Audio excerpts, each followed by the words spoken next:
Family, bruh, how are you guys surviving? Welcome to another edition of Bluecentric Live. Epic apologies for being 19 minutes late. Y'all,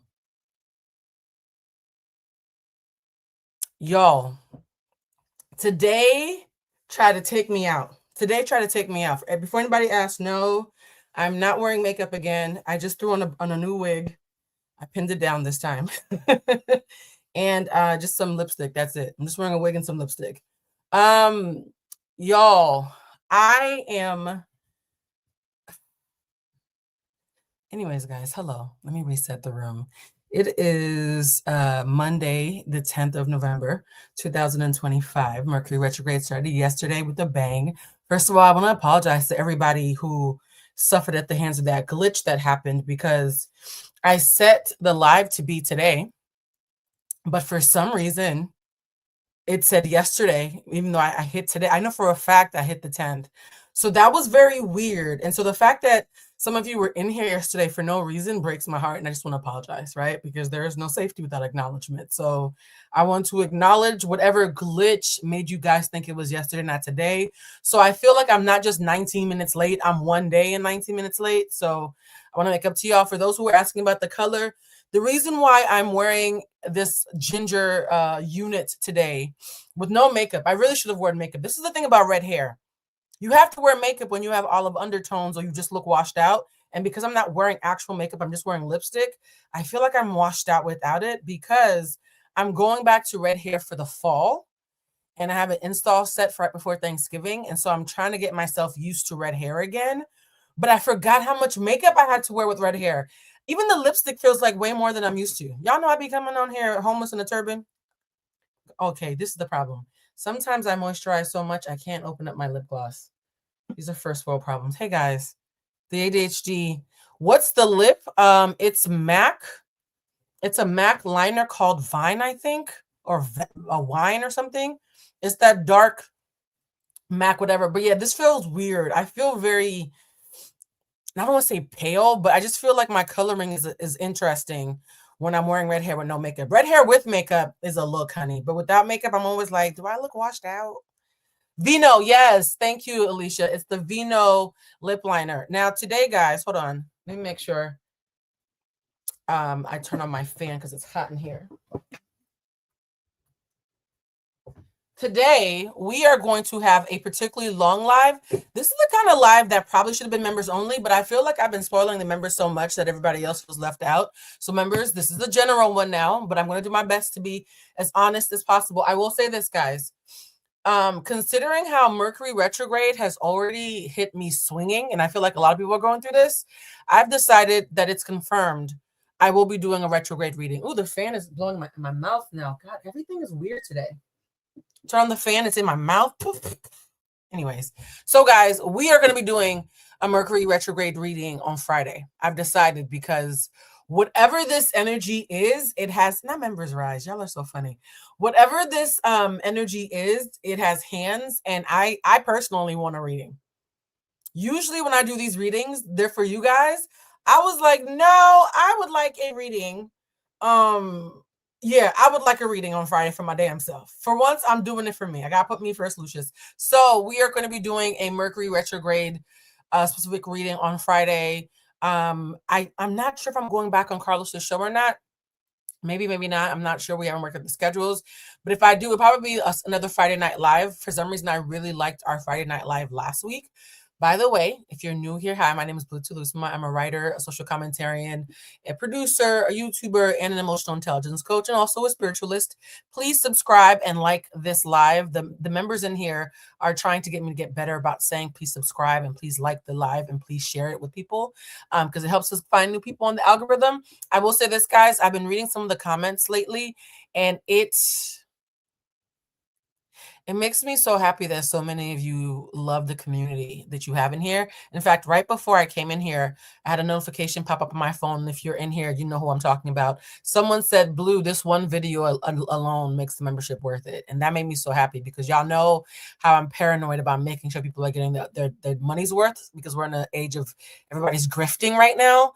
So the fact that you guys feel like last Friday's 3.5-hour members only live, y'all. I did a 2-hour live for the general public, had my sister on, thought we were going to do another hour. It ended up being 3.5 hours.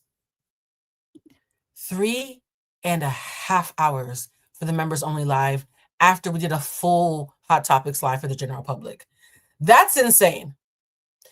I'm going to tell y'all that's because it's the holiday season and I'm not teaching class. And so I have more energy. The energy that I would spend on class, I'm now spending in the members area. So if you're new here, I'm so happy to have you. If you're returning, welcome home. Just know, prepare to be sick of me because I'm going to be posting a lot during the holiday season because as a teacher, it's my break, right? From now until mid-January when I go back to teaching classes, I'm on break. And so you guys are getting all that excess energy that I usually give to my students.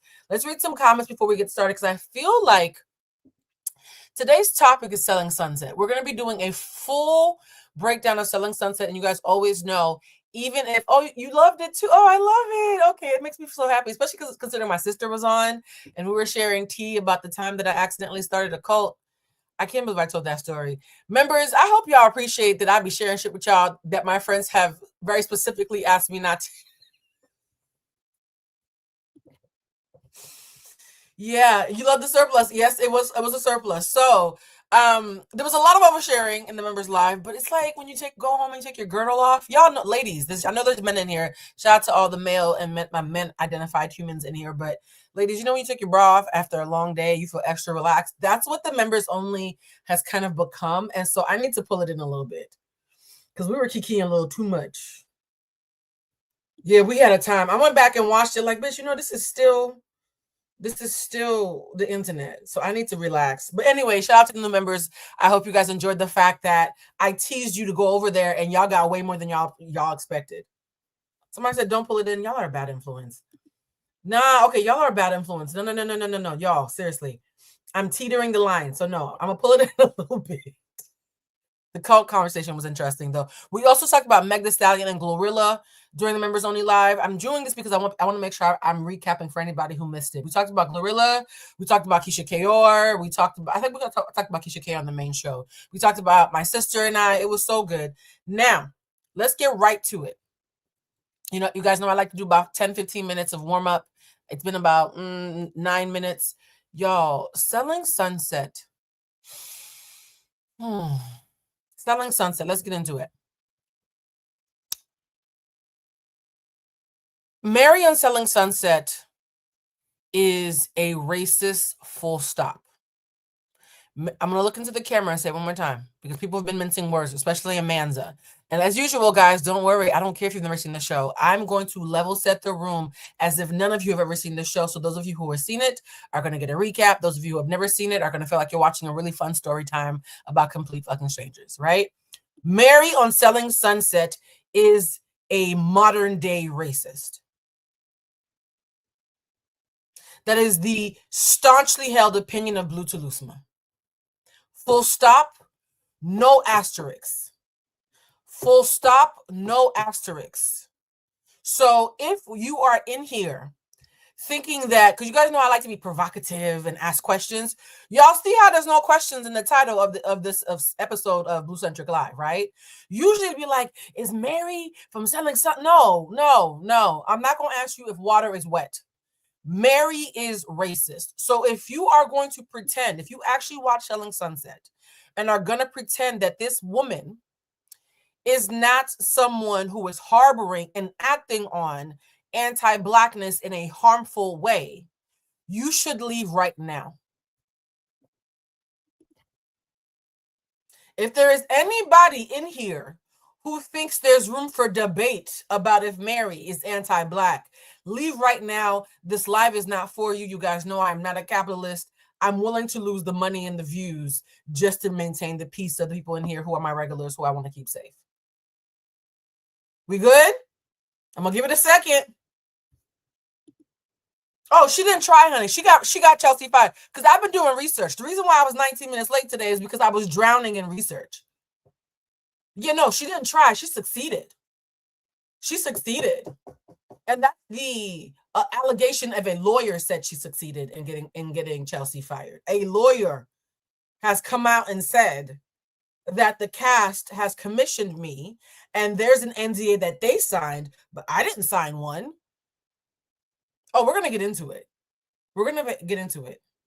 Somebody said, play the bell, Blue. You're right. Let me play the bell because I just called that white lady racist. So I probably should play the bell. You guys, those of you who are new here, we have a third eye bell that we ring. We want to make sure that the energy is clean. Yeah, she's fired, my love. She's fired. She's fired. She's fired. Chelsea's been fired. That's why I'm saying Mary's a racist, because she didn't just threaten something. She succeeded in making it happen. Let's find the cleansing file. Ooh. By the way, shout out to the girlies and the boys who like to smell good even when there's nobody else in the house. Because the way I had to put on my smell goods, okay, for some reason, hold on. For some reason, now hold on. Why is my third eye thing not popping up?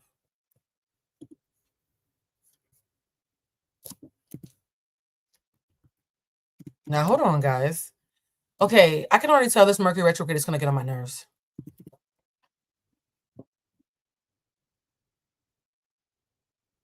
Y'all, my bell isn't popping up. I can already tell this Mercury retrograde is going to get on my nerves. So I'm going to just have to manually look for it, because when I put in third eye, nothing pops up. That has never happened.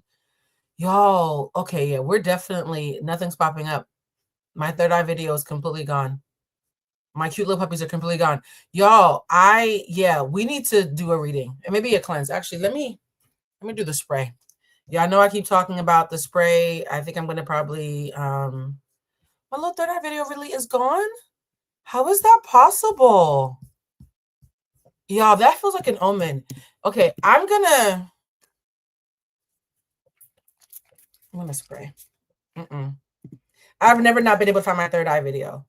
And honestly, too, I know I'm saying I'm going to do the Mercury retrograde readings on Friday. A part of me now is wondering, should I do it tomorrow? Guys, for those who are going to be watching the playback, let's just do a vote. Should I do the Mercury retrograde reading tomorrow, or should I? Because the fact that my third eye video is missing is actually scaring me a little bit. Yeah, that's actually scaring me a little bit. I can't find it. I've never not been able to find it. The puppies are missing. In fact, I'm gonna do a search on my phone and see if I can find it on my phone. Y'all, the puppies are missing. This is not even about the puppies anymore. It's just the principle. Third eye. Yeah, the puppies are completely missing from my phone.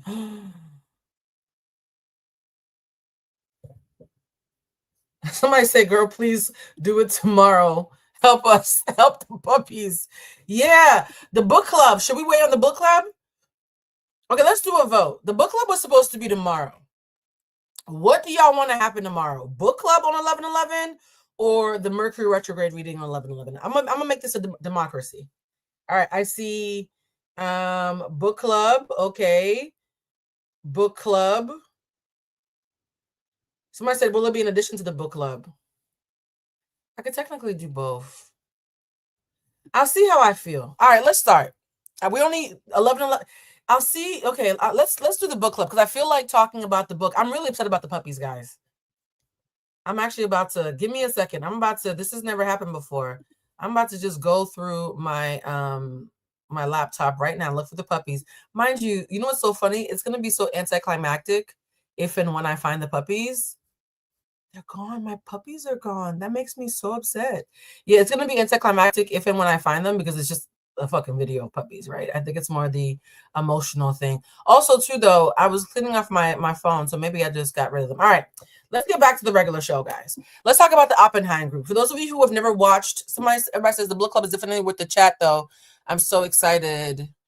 Retrograde reading is needed. Okay, so you guys are split. Maybe I'll do a quick Mercury retrograde reading tomorrow where it's only like 5 minutes per sign. So that's like, what, an hour? Maybe I'll do a quick one because I want to get to the point. So I'm going to see how I feel. But as of right now, the book club meeting is remaining because that's for members. And I don't want to do anything that's going to take away from the members. We're going to still do the book club tomorrow. And if I have any energy left, I'll do a public. Somebody said Sunday book club. Sunday book club. Y'all, I actually like the idea of a Sunday book club. I'll think about it. All right, enough ADHD. For those of you who are here for Selling Sunset, let's get to it. I always say I won't do more than 15 minutes of chatter, and we're at 16 minutes.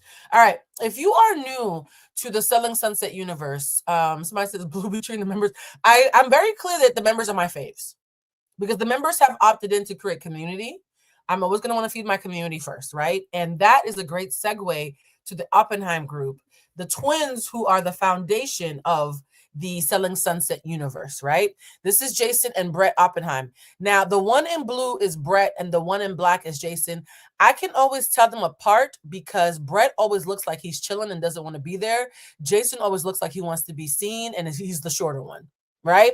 So, somebody said, what book for the book club? Oh, go to our community tab. I posted it. I posted it along with the affiliate link for the book. So these are the Oppenheim twins, right? Jason and Brett. And I put a lot of notes here about them because I feel like there is so much to talk about, but you can't talk about the Selling Sunset universe without first understanding one thing. Brett, we barely know anything about him. The one in blue, Brett, we barely know anything about him. Somebody said they look a little scary to me. Really? Jason, on the other hand, the shorter one, he, in my opinion, not a fact, an opinion, is a sleazeball because he has slept with most of the women on this. I mean, I say most. He slept with allegedly 1, 2, 3, 4. Oh, okay, that's most. Never mind. If there's only 2, 4, 6, 8, 9 women, and he slept with like 4 or 5, that's half. Jason has slept with half of the women on this screen right now, guys. And they all work for him, except for Chelsea, the black one, who he didn't sleep with and who he recently fired because racism. And it's not all alleged. Yes, thank you. The girls have all come out and said it, guys. So imagine having this little man. Jason is the one in tan in this picture. I don't know why it's so crazy. I can always tell them apart. Yes, he slept with Amanza too, and we have a video about her. And there's no HR at the Oppenheim group that we ever see on camera, right? So there might be an HR in real life, but on camera, there's no HR. So I'm going to keep this video up as I explain to you who these ladies are, right? Let me open up my notes because, guys, I want to paint a picture for you of remember how, for those of you who were there for the members only live about the Braxtons, and guys know the Braxtons video will not be released outside. I am so sorry. I thought Carlos King was going to have his Braxton videos be public, which is why I didn't feel bad about making my Braxton's video private. And then when I was done, I found out that he made his private too. So I guess me and Carlos both agreed that what I was saying was too spicy for General Pop. So I apologize. For those of you who watched my paywall video about the Braxtons, we really went there and we were very responsible and also very candid. Okay, so if you are sensitive about the Braxtons, just know we weren't disrespectful, but we didn't lie either. Okay. And Peter, thank you so much for saying you have to be a member. I'm making it a point where it's going to start to feel like members are just constantly being showered with gifts. I want to trick on y'all. I'm a Taurus. Anyways, so let's start with the Oppenheim group and let's do it one by one because I really want you guys. Yes, the tea was spilled. Yes, there was lots of tea spilled. I really want you guys to understand every individual woman as far as the archetype that she is and what she represents, so that when we start to talk about how they get in trouble with each other, we're already seeing them as human beings and humanizing them. So we're understanding some of the emotional intelligence lessons that come from Selling Sunset. I will say this, and I want to make the picture small for this. It's not lost on me that in the same way when Barack Obama was president, we acted like Barack Obama wearing a tan suit was the most disrespectful thing that ever happened. And yet the same people who thought that Barack Obama should be impeached for wearing a tan suit instead of black or blue or gray like most presidents, those same people have no problem with Trump being the Antichrist, allegedly. This is what Selling Tampa versus Selling Sunset feels like. Selling Tampa was the black iteration of Selling Sunset, and these girls would get dragged if their edges were thin. Yet Jason is stripping half of the cast. Blatant Karens are making people lose their ability to pay to feed their children right after a divorce. And yet we're trying to be demure about it. We're being gaslit as if nothing has happened. Right? And the thing about Selling Tampa is, I will say this, Chad Ochocinco's girlfriend, who is the head of Selling Tampa, I think personally she presented as a mean girl that season. I can't say for who she is in real life. I think her name is Chantel. I feel like their names are always something like Chantel, Shamir, or something. But she came off like a mean girl, but even her on her worst was nothing like these women. And it's actually really sickening. So let's start off with the top, right? Let's start off with the twins. I already talked about how Jason and Brett, Jason is the skeezy one. Brett is the twin who's just happy to be there. Sherelle, that's her name. I knew it was some with a sh. It was Sherelle. Thank you, guys. Sherelle, this is no shade, no tea. You know everybody thought that you were older than you really are, even though you're absolutely gorgeous because you're mean. Have you ever noticed that, guys? That when someone is mean, it ages them, and when somebody is buoyant, we immediately think that they're younger. Perfect example. Loretta Devine has always reminded me of my mother. If you've ever wanted to know what my mother acted like in her prime, it's Loretta Devine. Loretta Devine does not technically look young, but she's so sweet. There's something about her personality. It feels youthful, right? And so I always say that youth is tethered to joy, and aging is tethered to bitterness and heaviness. Sherelle on Selling Tampa was a gorgeous woman who felt heavy, which is why people thought she was older, even though technically she didn't look old. Her energy felt old, right? And meanwhile, here I am being an adult baby. I'm not saying I look young at all. I'm saying that my energy feels buoyant. So in the same respect, the Oppenheim twins, when I was actually wonder how old they are, because somebody mentioned that Mary from Selling Sunset was almost 60. Is that true? She's 45. Okay, Mary's 45. Oh, wait a minute. Mary's only 45. Okay, wait a minute. Hold on. On TikTok, somebody said she's 60. And then somebody was like, no, she's 50. Mary is only 45. Wait, Mary is only 45? Wow, that's a rough 45. Oh, okay. I'm not going to age shame. I'm just sincerely shocked. Okay. Wow. All right, let's get to the show. All right, so look at the notes. Jason is a short king who needs women's approval. Brett is the chill twin, and Jason has dated more than one of his employees. In fact, he's dated half of his employees. And he once dated Mary, so she's his fave. So Mary is the fave of the show, right? I'm going to make myself small again. Mary is the white woman who is at the top with the glasses. She is a fave. Now, Mary's getting a lot of backlash because she's also in my opinion, someone who harbors a lot of anti-Blackness, right? And the thing about Mary that's interesting is Mary doesn't ever really have a storyline other than being frazzled and acting as if she might be under the influence of very expensive substances. Somebody said Mary is 52. Well, Google says she's 45, so Mary paid somebody. Okay? Everybody, thank you. Everybody keeps telling me that Mary's in her 50s, but Google said 45. So I don't know if she paid Elon Musk internet to lie, but if the Google said you 45, girl, I'm gonna play along because I don't want to get in trouble. I don't want to get sued. That's a rough 45, right? Hold on, let me just remove this and add this. So this is Mary, guys, right? So Mary, who claims that she is 45, is someone who, how do I say this? responsibly. I wouldn't be surprised if she used to party with Charlie Sheen. That's what I'm going to say about Mary from Selling Sunset. I wouldn't be surprised if Mary from Selling Sunset used to party with Charlie Sheen. The girls who get it, get it. Someone said, I think Jessie was being hyperbolic. I wasn't even talking about Jessie. I was talking about TikTok. Yeah, on TikTok, they said she was in her 50s. Y'all need to know that I follow more than one person on the internet, right? But Mary, she acts like somebody who might have had some candy in her day, right? Of the nasal variety. And so when Mary talks, there is a shakiness to her, right? It's the same kind of shakiness that happens when Bobby Brown's jaw starts to itch. Are y'all picking up what I'm putting down? Are y'all picking up? Okay. Yes, tiger blood. Tiger blood. Yeah, yeah.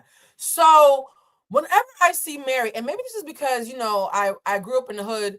When you grew up in an area in the 80s and 90s that might have been ravaged by an epidemic of medicinals, you start to understand that look. In fact, I think somebody said booger sugar. Y'all are just ridiculous, but that is what they used to call it.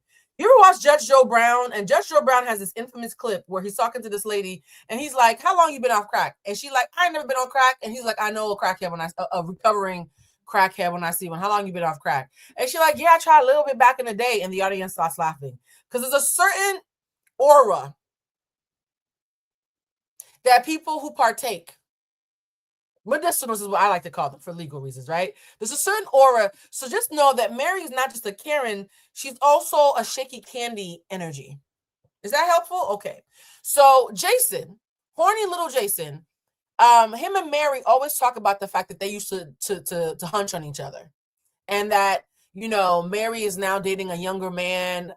We all thought that her man Romain was only with her for a green card because English is clearly his fourth or fifth language, and he doesn't make a lot of sense, but he's very much me man, you woman, and he pounds on his chest. He's like that Eastern European kind of macho. So Mary left little Jason for a big, strong construction worker who's young enough to be her son. Sorry, because she's 45 allegedly. Who's young enough to be her much younger nephew. It's real hard to play along with these ages, y'all. I'm sorry. In fact, there's a video where someone says that Chelsea and Crishell are most likely the only women on the show who do not have MAGA political views. I can't speak to that, but I will say that the people on the show, aside from Crishell and what's that girl's name? Chelsea. And I'm saying what's that girl's name because whenever I think of Chelsea, I think of Olandria for so many similar reasons. So I'll have to make sure not to get their names mixed up. But if you're new to the show, I want you to understand why Jason is the true villain, because he is led by the favoritism of his penis. So even though he slept with like half of the women in the cast, his favorites are best on who his penis was in the earliest. So whoever he dipped his oil stick in first is his super fave, and then it goes in order of when he poked you. That's my personal opinion. It's not a fact. So because Jason, and for those who forgot what he looks like, this is Jason. He's the smallest one. He's the smaller one in the black. Because Jason picks favorites based on who he slept with. When the show first started, it felt like, okay, so Mary's going to be his favorite because he started off this show with an X, right? Somebody saying accurate description. For the OGs who watched the show in here, let's all show grace to the new folks who are watching this just because they want to hang out with us. So because Jason has this thing where he has what I call sexual loyalty, right? He's loyal to whoever met his penis first. I thought, okay, so Mary is going to be his favorite. And that was the case for a little while. I think the first 1 or 2 seasons, Mary was his favorite. And they had this really beautiful ice queen named Christine, who was the villain. So Mary was always scared. Everybody was scared of Christine because Christine was a mean bitch. Fabulous. Imagine if Cruella de Vil went shopping with RuPaul. but was biologically assigned female and didn't have an LGBTQ storyline, right? Like Christine is one of those women who is so fabulous, she almost comes off like a drag queen. And so the first 2 seasons, it was Jason and his old mammy ex running the show with his brother sometimes making appearances. Then we got to about season 3 when they introduced Crishell. And I do believe that introducing Crishell might have been the best thing that happened for the show, because once they introduced Crishell, it was a whole new ballpark. And I think I found a video. Hold on, let me see if it's in here. I found a video that explains Crishell's importance and what the show became when Crishell joined the show. Somebody said Christine was the perfect. Christine was a sociopath. No, I actually do believe that Christine. If they make a Dateline show about her, I won't be surprised about whatever they allege. Christine seemed like the kind of girl who would like jerk off listening to Marilyn Manson. She was a little scary. Somebody said Crishell was on season 1. Okay, well, Crishell didn't become a main character till season 3 then, child. That just shows you how forgettable she was. My bad, Crishell. Crishell, you didn't feel like a main character that first season. You just felt like you were constantly running away from Christine like everybody else, right? And so the storyline was that when Crishell became a bigger name, I think if she was there for season 1, then maybe it was season 2 when I started to notice her more. And Crishell and I have mutual friends, and I hear lovely things about her. In fact, Nina Parker, shout out to Nina Parker. Right after I met Nina Parker last year, me, her, and Mike, all you guys have met Mike. He's been on the show before. Me, Nina, and Mike were all supposed to go to dinner. And we could not do the dinner because Nina had appeared with Crishell on a Netflix show about that medium named Tyler. Y'all know that medium who's been doing medium readings for celebrities for like decades, but he looks like Macaulay Culkin in his prime. So Tyler, the medium, used to do live Netflix shows with like Bravo celebrities and different people on reality TV, where he would do mediumship readings for them. And the week that me and Mike were supposed to go to dinner with Nina, Crishell and Nina appeared live, and the medium tapped into one of Nina's family members. It also tapped into Crishell's family members, right? You guys, yes, I've already seen that Crishell came season 1. If you see something written, guys, don't flood it with the same comment over and over. So when I watched that episode, Nina and Crishell were just so emotional from appearing on that show. Nina was like, girl, I don't have the energy for dinner. I don't have the energy for dinner, so we'll do it another time. And that's when I first clocked. I was like, wait, are Nina and Crishell friends? And then a couple of months later, I saw on Nina's stories that her and Crishell were like hanging out, like at a girls' night, the kind of girls' night that me and Bridget do when we're having a heavy week. I was like, okay, so they're actually friends. And so Crishell being friends with Nina, I will say this, I will admit this. Crishell being friends with Nina opened up my heart to be like, okay, maybe she's a good person in real life because Nina's not a fake bitch. Nina's not a fake bitch. Crishell might actually be a good person and good in real life because Nina's very particular about who she hangs out with, right? So Crishell came on the show, and the first season, her storyline was that she was married to an actor, that Jason guy. He's very popular. He's like the white Don Cheadle. Even if you don't know his name, you've seen his face in 5011 shows, right? She's married to this actor who we later find out in season 2 when she comes back was cheating on her allegedly, and she was going through a divorce. So the first season or 2, it was like poor Crishell is getting bullied by Christine, and her man cheated on her. So let's watch a quick retrospective of what it was like with Crishell and why Crishell is the cornerstone of this show.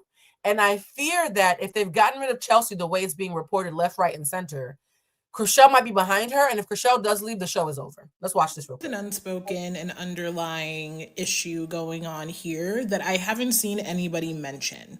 And I do think that it fits into kind of a deeper dive that is required into Crishell's place on the show and how the narrative has kind of evolved and changed about her since season 1. At the very heart of it, it felt like during the reunion, everyone seemed to be taking such extreme, like, moral and ethical issue with the fact that Crishell was bringing this feud onto social media and telling us, the audience, about the root of her friendship issues with Emma, right?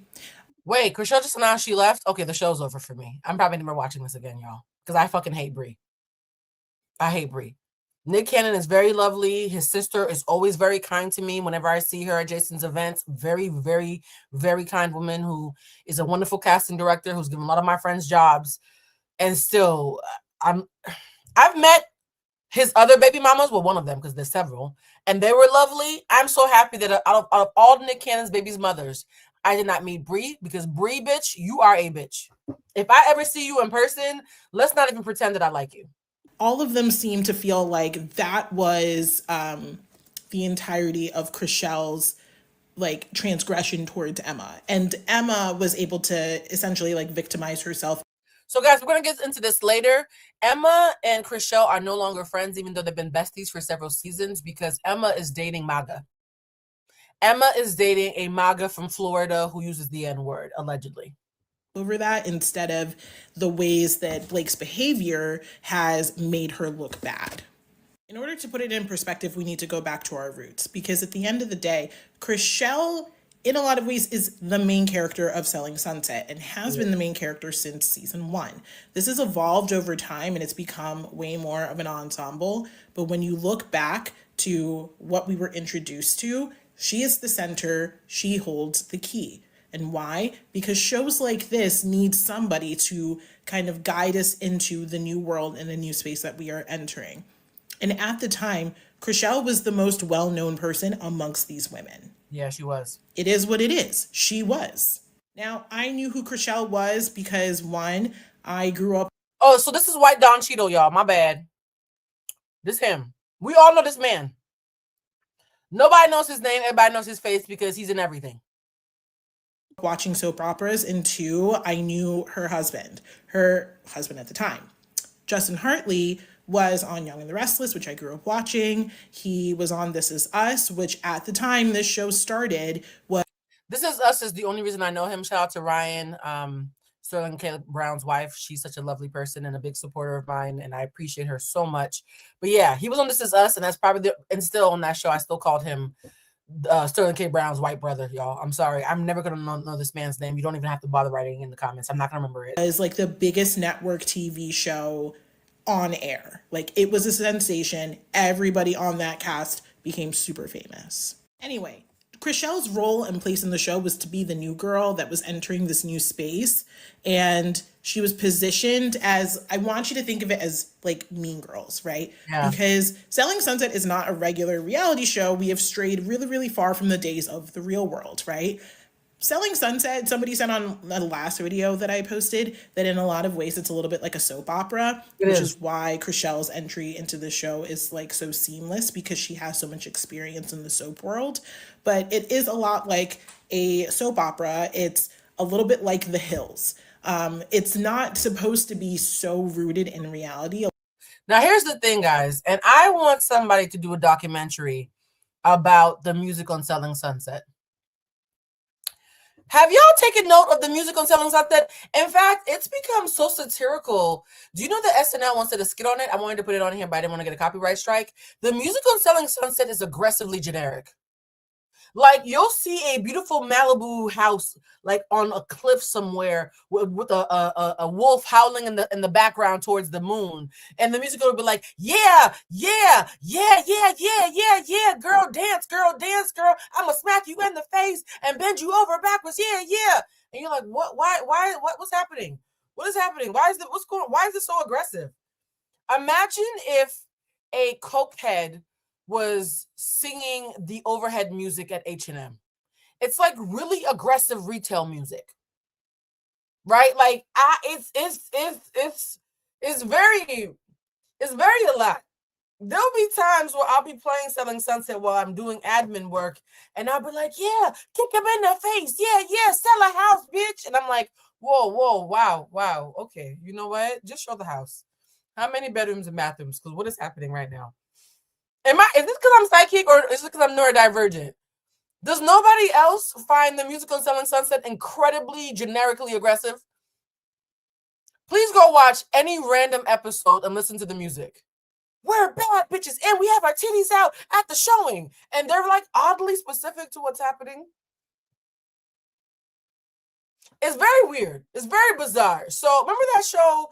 Was it Passions? What was that weird Remember that weird soap opera where there was like a magical leprechaun and a witch? It was like a weird little soap opera. It feels like an acid dream or fever dream version of a soap opera with really wild music. Why y'all cackling? What did I do? Did I do autism? Y'all know I'm being so serious. Yes, with the puppet. Was it Passions? Yes, it was Passions. Selling Sunset feels like if a reality show and Passions had the same writing team and they were all auditioning for SNL jobs. Like it's very cartoonish, like adult cartoons. And so when you're watching the show and it's like, yeah, kick him in the face. That's my man, bitch. And you're like, wow, that's very specific. So how much is this house, right? And then all the girls have their titties out and they're wearing thong bikinis with like blazers on top and like trying to sell houses to like Too Short. It's brilliant. It's brilliant because I can't look away because I am so confusion. When I watch the show as a neurodivergent person, there's so much going on that I quite physically can't look away because I don't know what to do with myself. Is there anybody else experiences, or is it just me? Am I alone here with how Selling Sunset is like Baby Shark for adults? Like, I really feel like Baby Shark has some voodoo in it. If you ever watched a child during the Baby Shark era, children like literally their eyes glaze over. Do do do do do do Baby Shark.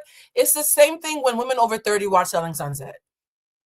They play aggressive H&M music. We see small bald-headed men with money driving in cars that are bigger than them. We see women who look like plastic dolls with lace front wigs and weird outfits that look like you're about to be a madam at a strip joint, but also maybe sell real estate. It's a lot going on. So when you watch the show and you thinking about it, yes, it is like the adult version of Mean Girls because it's cartoonish. It's our version of Nickelodeon. And so you're like, okay, well, Christine is the pathological ice princess who looks like a literal Disney villain. The little men, it's really very Disney-esque because Jason and Brett are the dwarfs, right? Crishell is Snow White. Oh my God, this analogy really is tracking. This analogy really is tracking. This is like a Disney film. Wow. So all of this time you're watching the show, you're like, okay, this is a guilty pleasure. And the thing about a guilty pleasure is we forget that even though the show is so fucking unserious, these are real people though, and these are real lives, even in the midst of, yes, Cocomelon for adults, guys. Thank you. You guys understand? What mean not the dwarf? Okay, am I supposed to say that? Little people? Y'all tell me what's to say. Mercury's in retrograde. I'm fighting for my life right now. So when you watch the show, because it's so satirical, it took a couple of seasons for us to realize, hey, this could cause damage. Like, these are real people, despite how deeply fucking unserious this is, right? There are people on the show who have never sold a house, and it's a real estate show. In fact, Brie, for all the shit she talks, has only sold one house this year. Yes, I checked. I'm petty. I checked. I don't like her, so I checked. Brie has one house that's up right now. And for the house that she sold, the first house she sold, she co-listed it with Jason. And the house that she currently has on the market, she's co-listing with Jason and Mary. Yes, Brie, I looked up your records. I'm that petty. I looked up your records, Brie.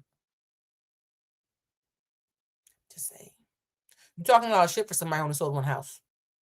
Anyways, let's continue with Mary, guys. That was about Crishell. I think I'm going to skip this video because we all get it that Crishell is the main character. It was supposed to be the Mean Girls character where she's the protagonist and the girls are being so mean to me, right? And somebody said, my kind of petty. Was that being petty? Oh. Bree's not kept, y'all. Nick Cannon only has 10 fingers and 6 baby mamas. She's getting a middle finger, if that. Maybe a thumb, a pinky swear on a good day.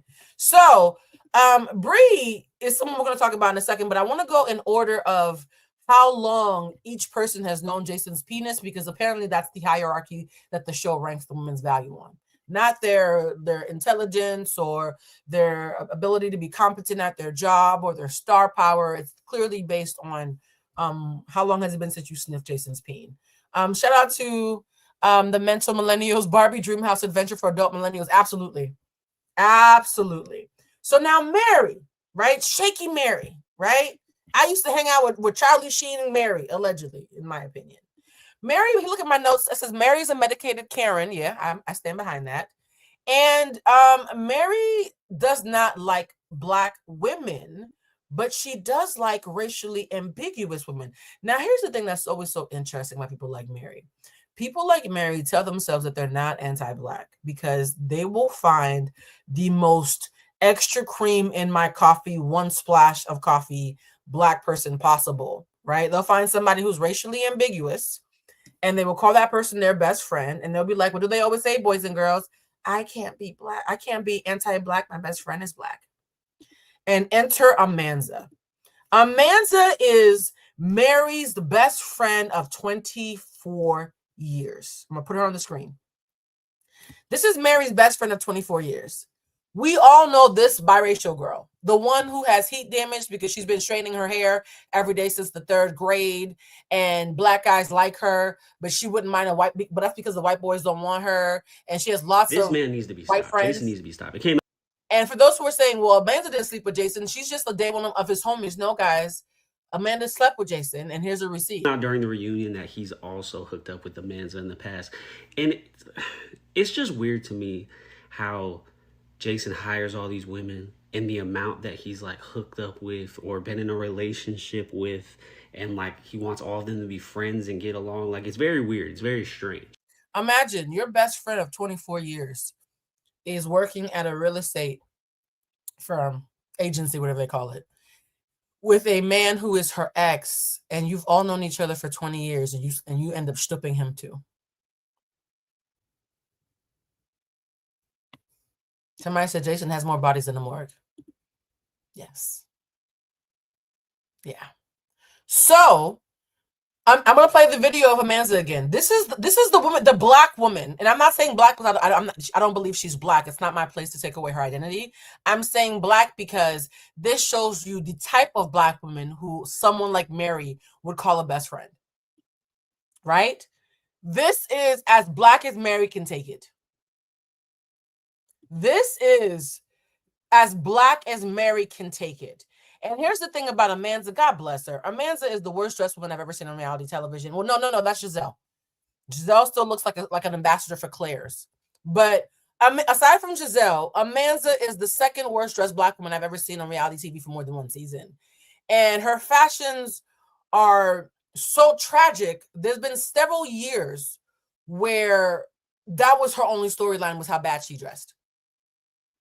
And the thing about Amanza is, it's not like she just put on bad clothes because she's not trying. Because I almost feel like not everybody's a fashion girly. So if you have mediocre fashion sense because you don't care, Amanza actually cares. When you actually put as much intention as Amanza has put into an outfit, and you look bad on the other side of effort, that's a special kind of failure. When I can tell you've been up since 3 a.m. putting that outfit on and getting your hair and makeup done, and you look that tragic. And by the way, I'm pausing on a good picture of her on purpose because I'm trying to be kind. So there are entire seasons where Amanza's only storyline was that she is a racially ambiguous third wheel to Jason and Mary, who's a single mother who's broke and can't dress. And now that she finally got a little bit of money, she's spending it on bad fashion. That's Amanza's entire storyline, guys. Even as of right now, we're on season 9.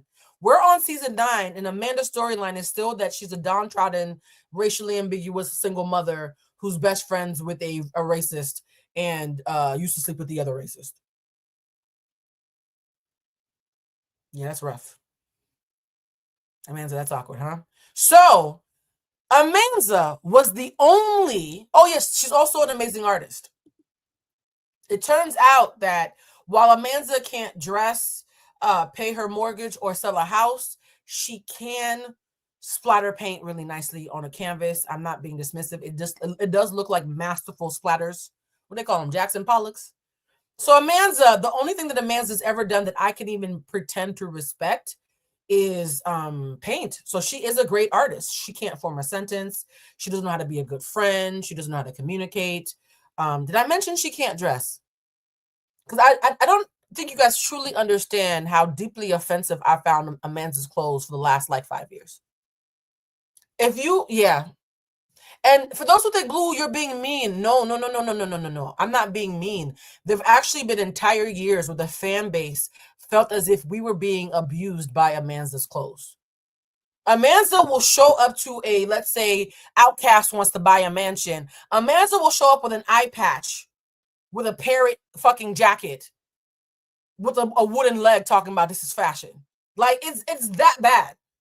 It's that bad, guys, okay? And she'll be like, "Arg, it's fashion." Like, no, bitch, it's not. It's actually painful.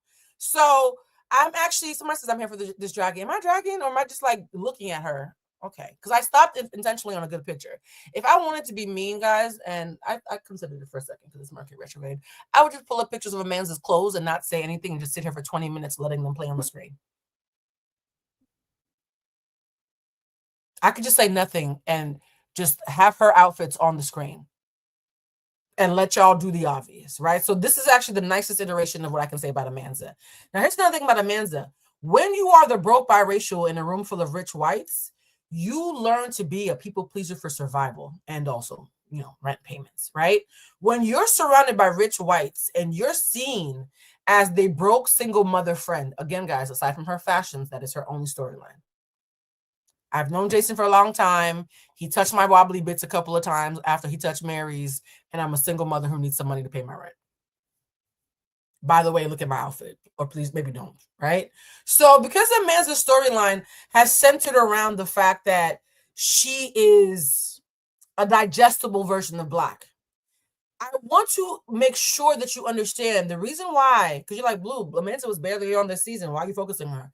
Because Amanda's failure to even sniff the vicinity of Black excellence, Amanda's inability to even stand tall in her own Blackness, let alone in her womanhood or her personhood, while still ending up being the token Black friend of a blatant Karen, her mere existence is what set the stage for the raging and probably litigious anti-Blackness that we're now seeing in season 9 with Chelsea.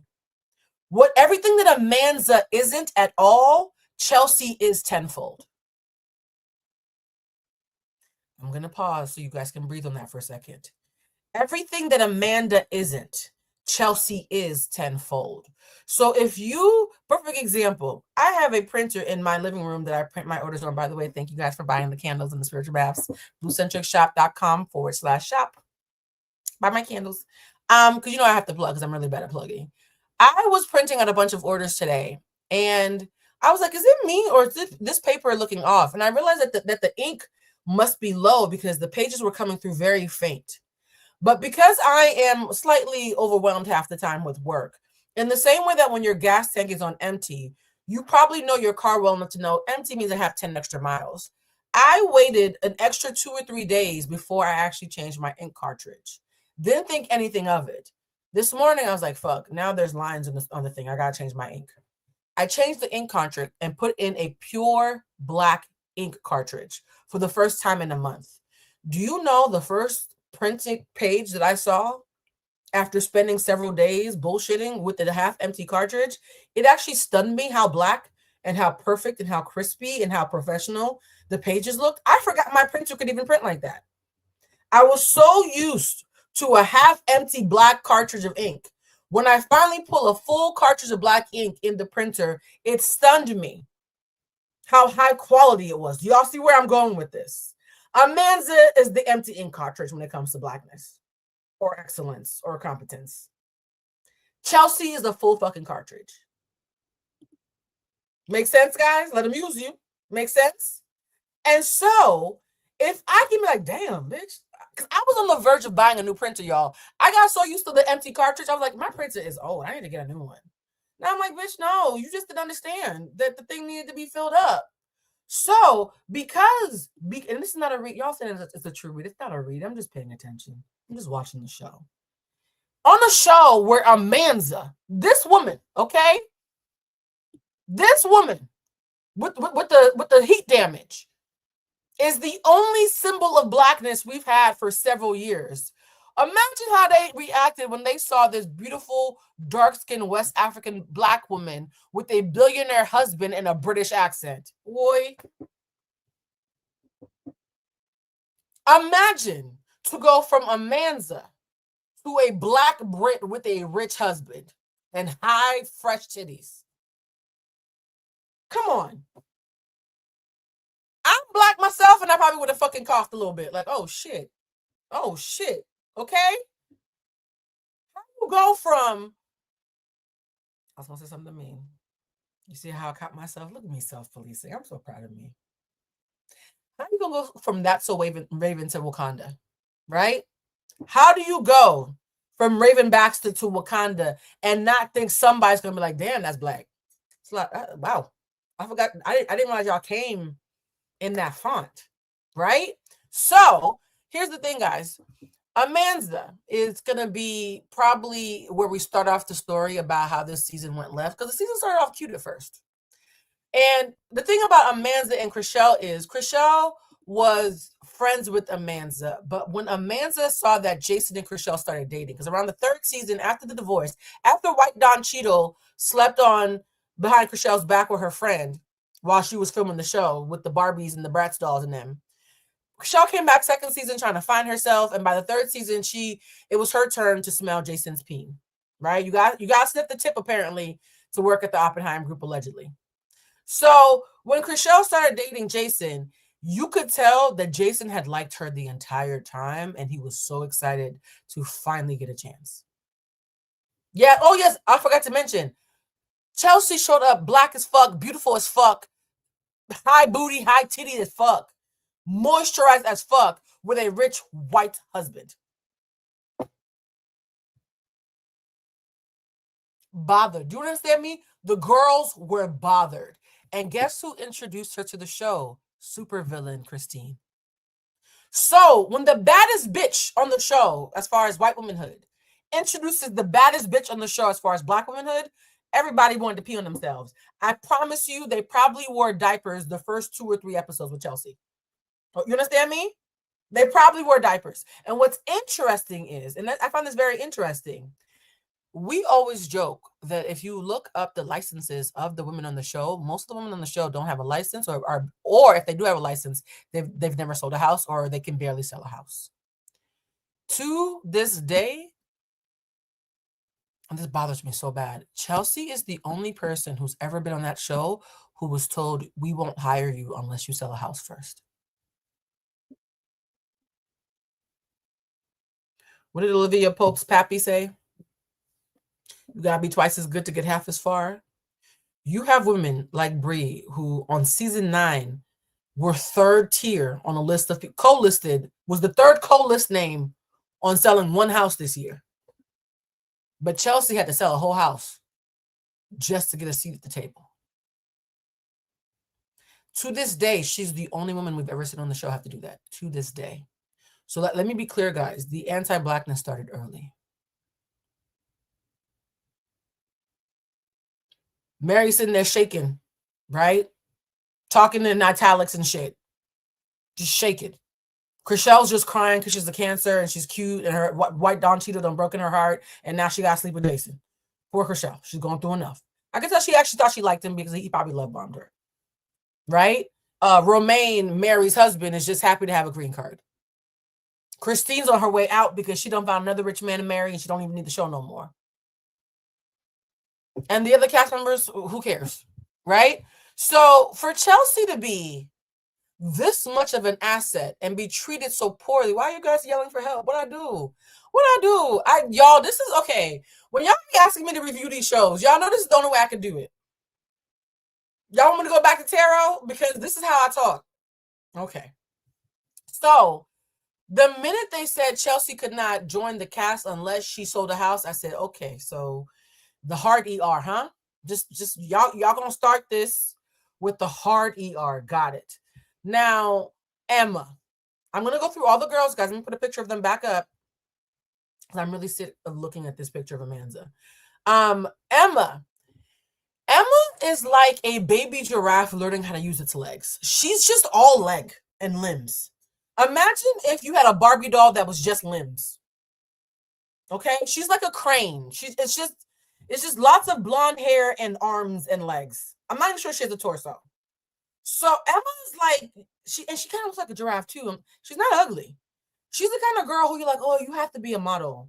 But it's not like a compliment. It's like you kind of, you can't work nowhere else. You have to be a model. And here's Emma's thing that's so interesting.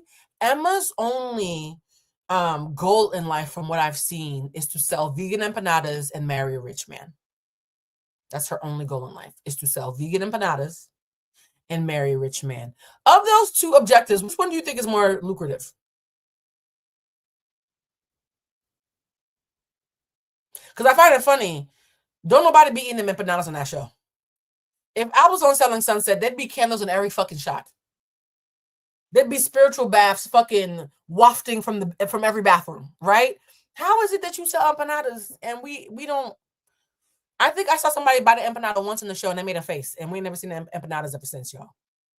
So because Emma's life goal is to sell vegan empanadas and marry a rich man, it's tricky because she's kind of like wall covering. She's like wallpaper. She doesn't really bring anything to the table unless she's sleeping with somebody's husband, allegedly. Her entire storyline is being Crishell's white friend. Because Crishell, you can tell Crishell's one of them girls who was friends with everybody. You could tell she got black friends, gay friends, trans friends. You could, before Crishell became, how you doing? Because that came on after. After Crishell slept with Jason, she realized, maybe I'm gay. That's a joke, y'all. That's not how you become gay. I'm pansexual. I know better. I'm just joking. But after Jason, Crishell was like, I think that's enough dick. I think I'm good. I'm going to get me a girlfriend. Look, that's how I did it. I was engaged twice, and then next thing I know, I had a girlfriend. I was out here wanting to buy a short set for a pretty stud in DC. It happens, child. I'm no better than Crishell, so I can't even judge it. So, Emma's main job was to be Crishell's lanky white friend and talk about empanadas and avoid questions about why she's sleeping with people's husbands.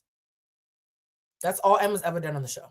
In fact, her dating a rich MAGA younging. I think her boyfriend's only like 24. No, he's 28. My bad. Emma's now dating a 28-year-old who doesn't eat vegetables.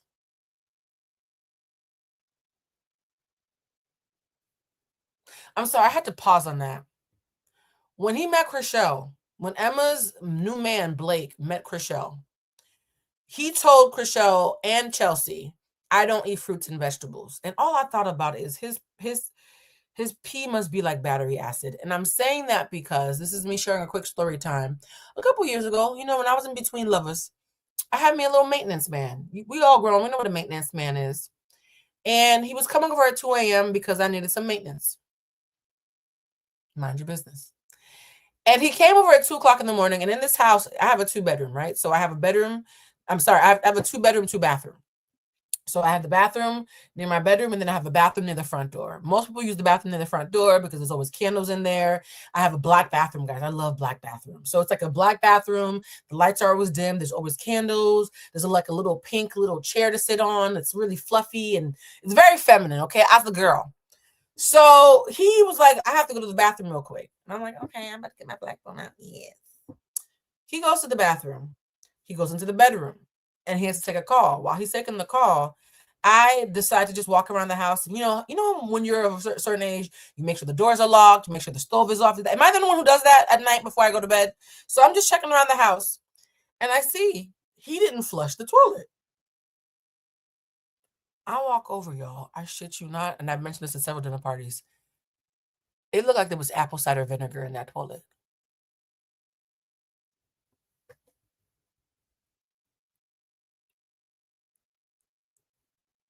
The toilet bowl was full of brown ammonia.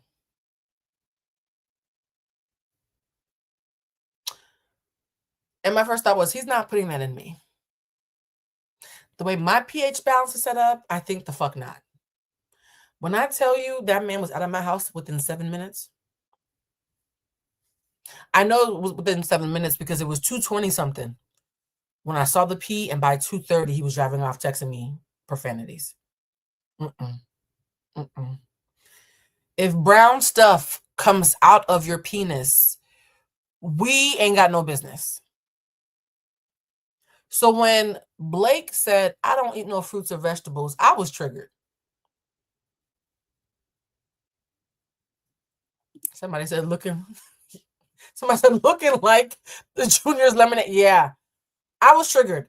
The minute he said, I don't eat fruits and vegetables, I said, Emma, you must have to, consume so many cranberry pills. The girls will get it.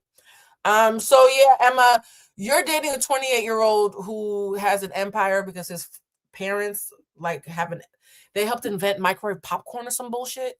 And so Emma's only function is to date rich men. They don't have to be single, just date rich men and to be Crishell's buddy.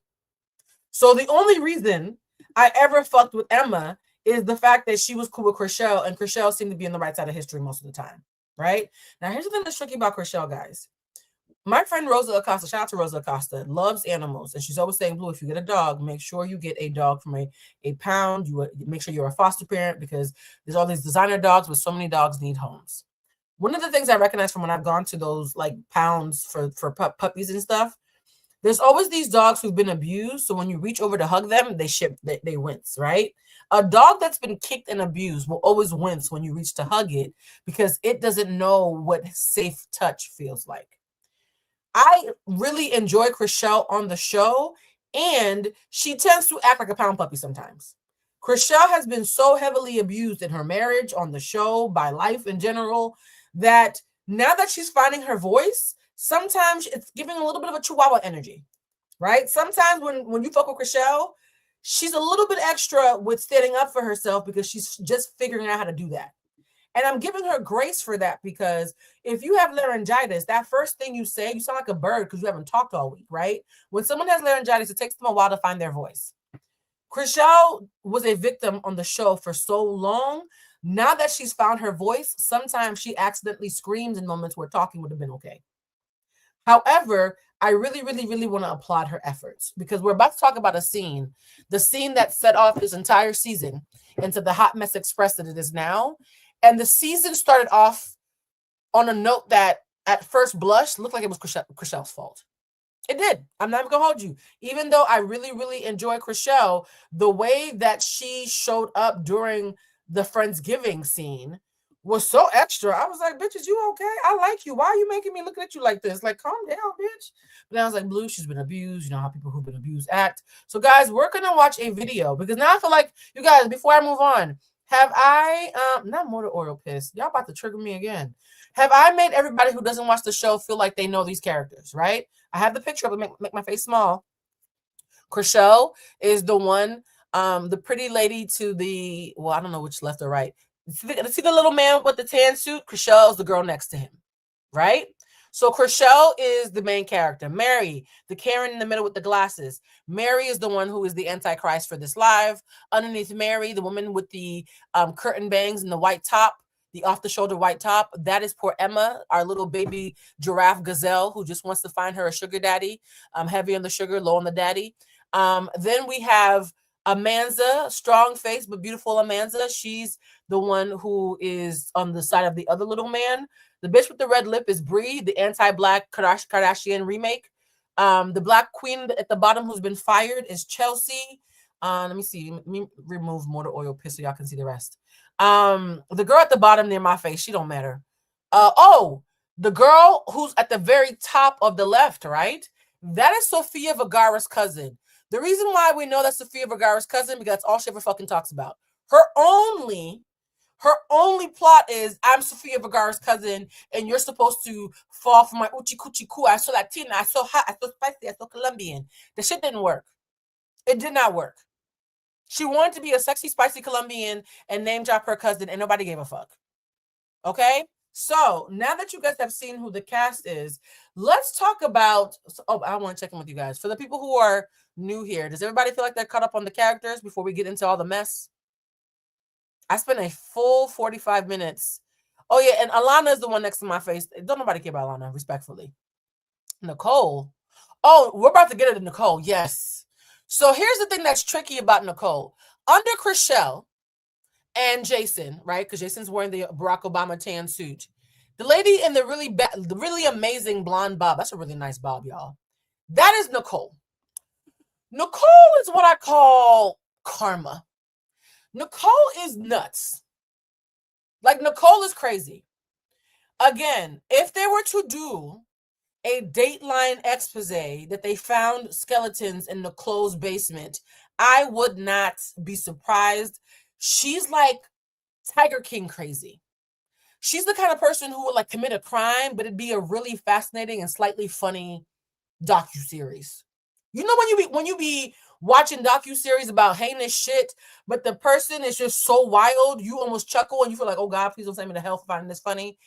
Nicole is ticky boom. I honestly feel for Chrishelle's safety on the show with Nicole. Nicole is sick, and here's the thing, guys. Nicole also slept with Jason, I think.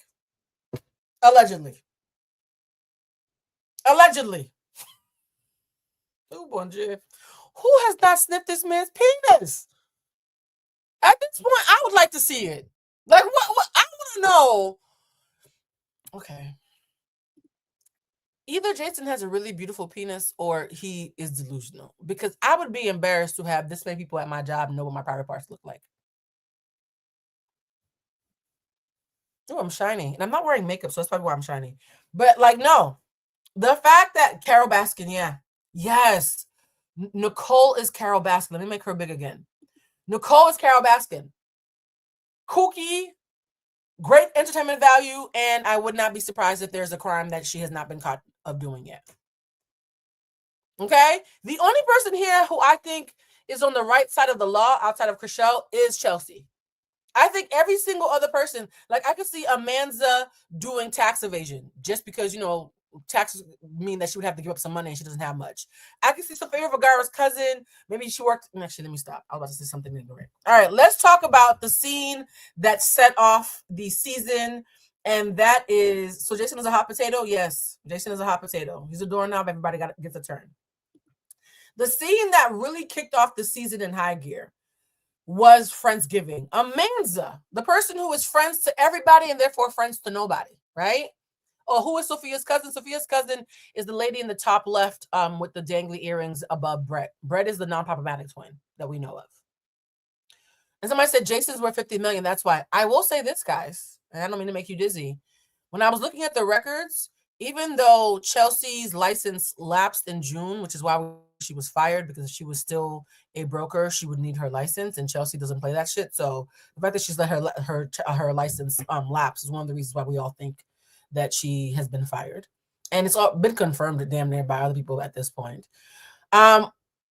Bree is a third name co-lister on one house that she sold this year. That's it. One more is still in the works. Mary's trying to find her car half the time. Jason, though, has sold dozens of houses and leased high-value apartments that are $12,000 to $25,000 each. So when you are leasing a bunch of apartments for $25K a month, and selling houses upwards of tens of millions of dollars, maybe that's why Jason doesn't mind everybody smelling his penis. Jason actually is good at his job. I'm not a hater, so I can't lie, guys. Jason has bank and sells a lot of houses.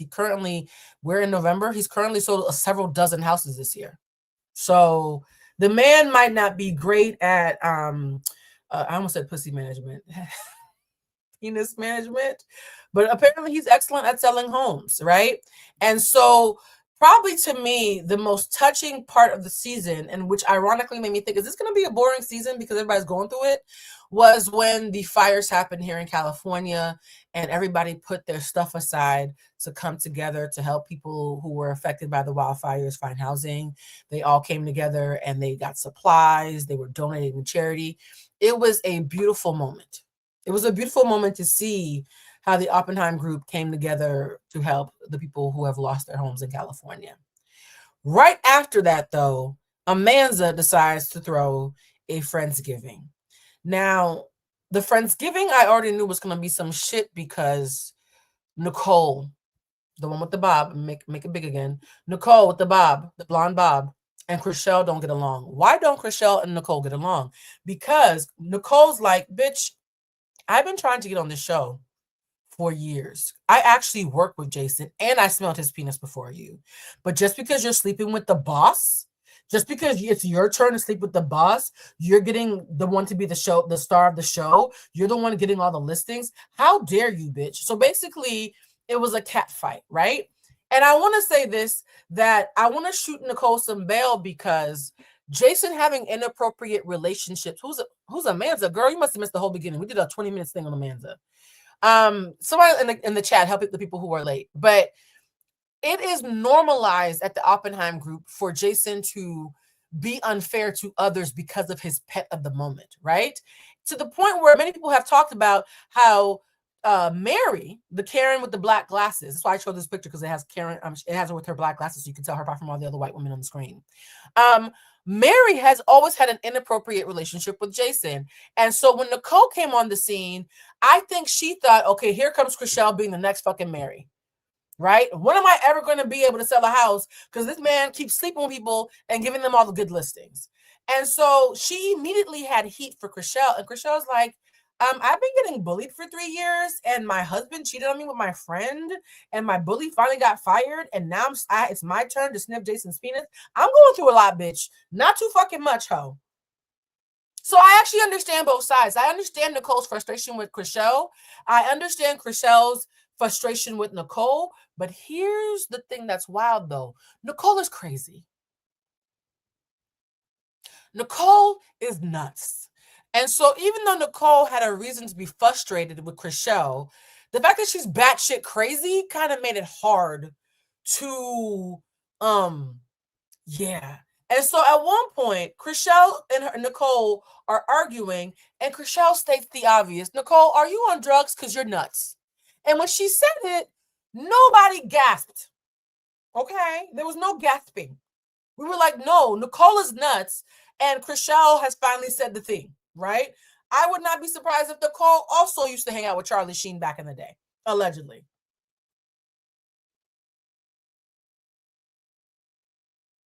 So Crishell's like, Jason, you know what I've been through. I've been through a divorce. I've been through bullying, public ridicule, X, Y, and Z. I thought that you and I were in a good place, and now you sent somebody even crazier. Christine was the kind of crazy where she might know where to hide the body. Nicole's who did it, though. Nicole's the reason why you even have to hide the body, allegedly, right? So Crishell's like, Jason, you went from crazy to crazier. This bitch is worse than the last one. Get your bitch off of me.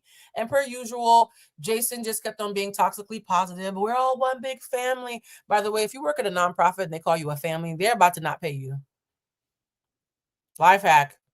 If you work at a nonprofit where they call you family, you're not going to get paid. If you work at a reality show where they call you family, people have been talking about you behind your back. The word family means something real scary, something real different. Okay? Something real different when narcissistic people use it. So Crishell and Nicole have this big blow up, and Nicole says, I'm going to sue this bitch because she's accusing me of putting stuff in my nose. Y'all, did I miss anything?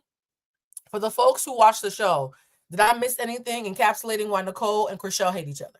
And why Amanza, who is close, because you know Amanza has been knowing this hot mess of a group for 24 years. Amanza is friends with Nicole and has become friends with Crishell. So Nicole and Crishell are both like, Amanza, how are you friends to both of us, but you don't stand up for either one of us with the other one, right?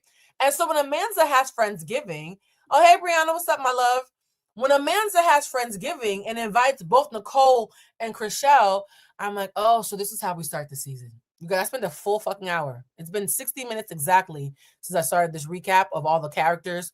I'm not going to spend any more time on it. Let's get into where the season went from charitable, and maybe this is going to be a sweet, kind, softer side of Sears to, oh, this is bad, real bad, Michael Jackson. This is what happened at the Friendsgiving that Amanza threw.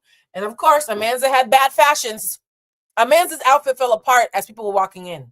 She took 2 earrings and put them on the nipples of her dress, and the earrings started falling off. Oh, Amanza. God help you and your stylist. I had an eye injury a couple weeks ago. I couldn't. Oh, so guys, this is the part where they say, let's all go around and say what we're thankful for. And Nicole, this is Nicole with her beautiful bob.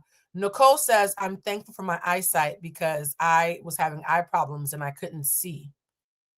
Guys, if I'm having eye problems and it's Thanksgiving and my eyes have been fixed, I'm going to be thankful for my eyesight. I can't even get fake lashes anymore because I started having panic attacks whenever the lady would take my eye shut. So when Nicole said this, I'm like, well, that's a pretty decent one. Being happy for eyesight is pretty normal, right? Crishell immediately started like acting like a chihuahua nipping at her heels. And I'm like, Crishell, the girl says she's happy for her eyesight. Why are you being a bitch to her? I mean, I know you don't like her, but shutting the fuck up was also an option. So in this scene, even those of us who like Crishell were like, Crishell, you're doing too much. In fact, every single commentator I know who's spoken about this has said, I'm Team Crishell, and though she was doing too fucking much at the Friendsgiving at first. Okay, Nicole is happy and thankful for her eyesight. Who's next? Nicole is happy and thankful for her eyesight. Who's next? Bitch. To me, that's like when Tamar said, I know where you live because I put down the down payment. Like, how is you okay? It's rude as fuck. So even though I'm Team Crishell, we're all just human beings doing human shit, right? So here's the thing. Crishell, you just found your voice. You tired of getting picked on. You and Nicole don't fuck with each other. I get it. I get it. I get it. I get it. Did you forget this bitch is crazy?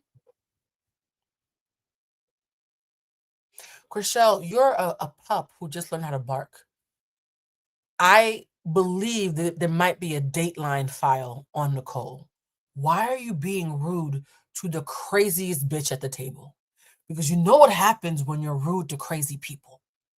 What happens, boys and girls, when you are rude to crazy people? Now you're wondering why they boiled your puppy, right? So, of course, when Crishell said, yes, whatever, this bitch is happy she can see, who's next?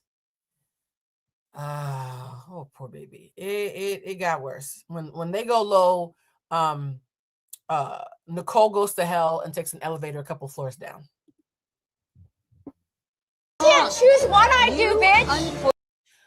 So this is the part where Nicole's like, hey, girl, can you not so much, bitch, because you know I'm nuts. And Crishell just keeps saying, whatever, bitch, you can't tell me what to do, bitch. I'll do whatever I want. No shit. Thank you. Now, here's the thing. As a reformed, unhinged person who's gotten some anger management, when she said, oh, no shit, word, go off, pop off, queen, you're not safe.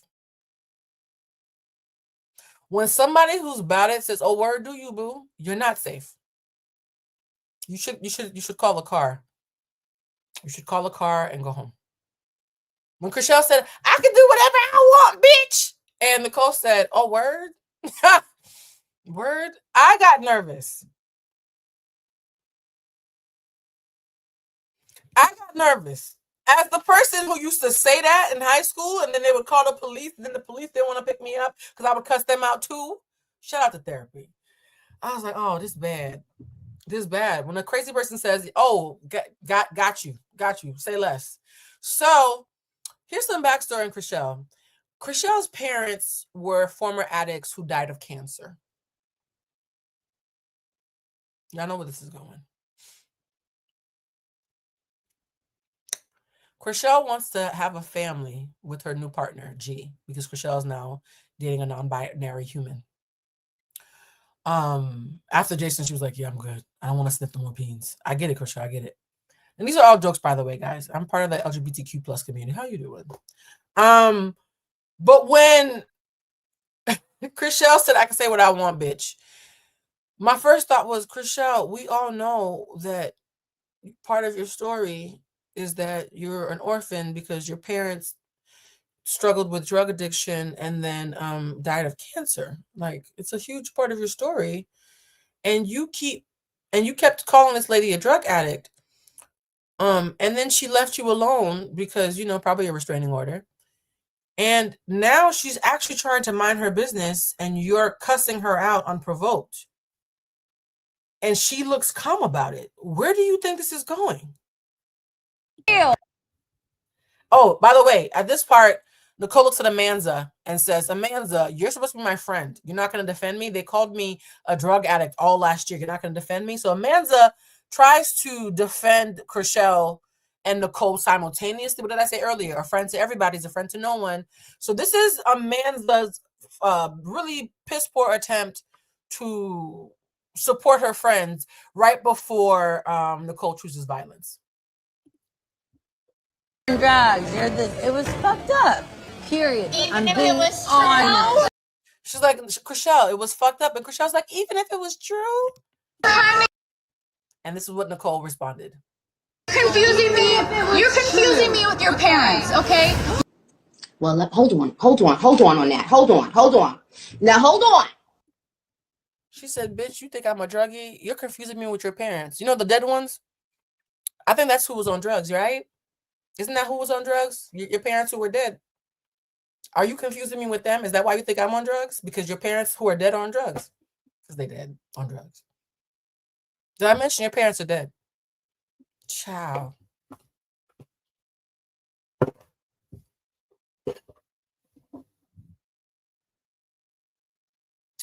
I'm uncomfortable. Somebody said, now hold on. No, when I tell you, I sat up like, now hold on. Mind you, this is Thanksgiving. This is Thanksgiving. She's like, are you obsessed with drugs because your dead parents were on drugs? Is that why you keep thinking I'm on drugs? Because all you see is drugs because of the parents who are not here for Thanksgiving?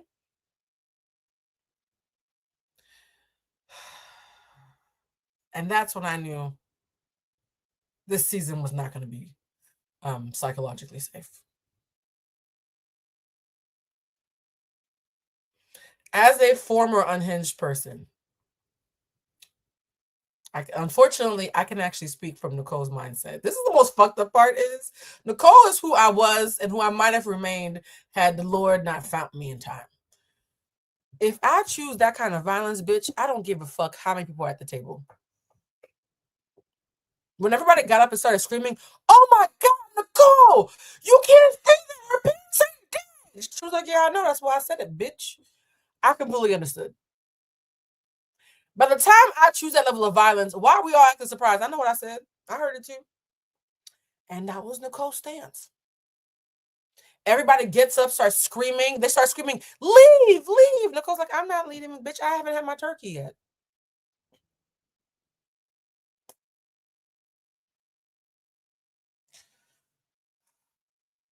Nicole took it to hell. Not only did Nicole take it to hell, she didn't even try to go home afterwards. She was like, yeah, I said that shit. What y'all doing after this? Hold on. I'm not gonna say that. You're confusing me with your parents, okay? You seem to be obsessed with drugs. Do you regret taking it to that place? Hell no. Hey, fuck no. Fuck no. I don't because I felt like I had earned the right to defend myself. She said, yeah, I'm not. No, I'm not. What do you mean? I know. She's like, are her parents not deceased? What I miss? No, I'm like, is she autistic? Because, okay, let me.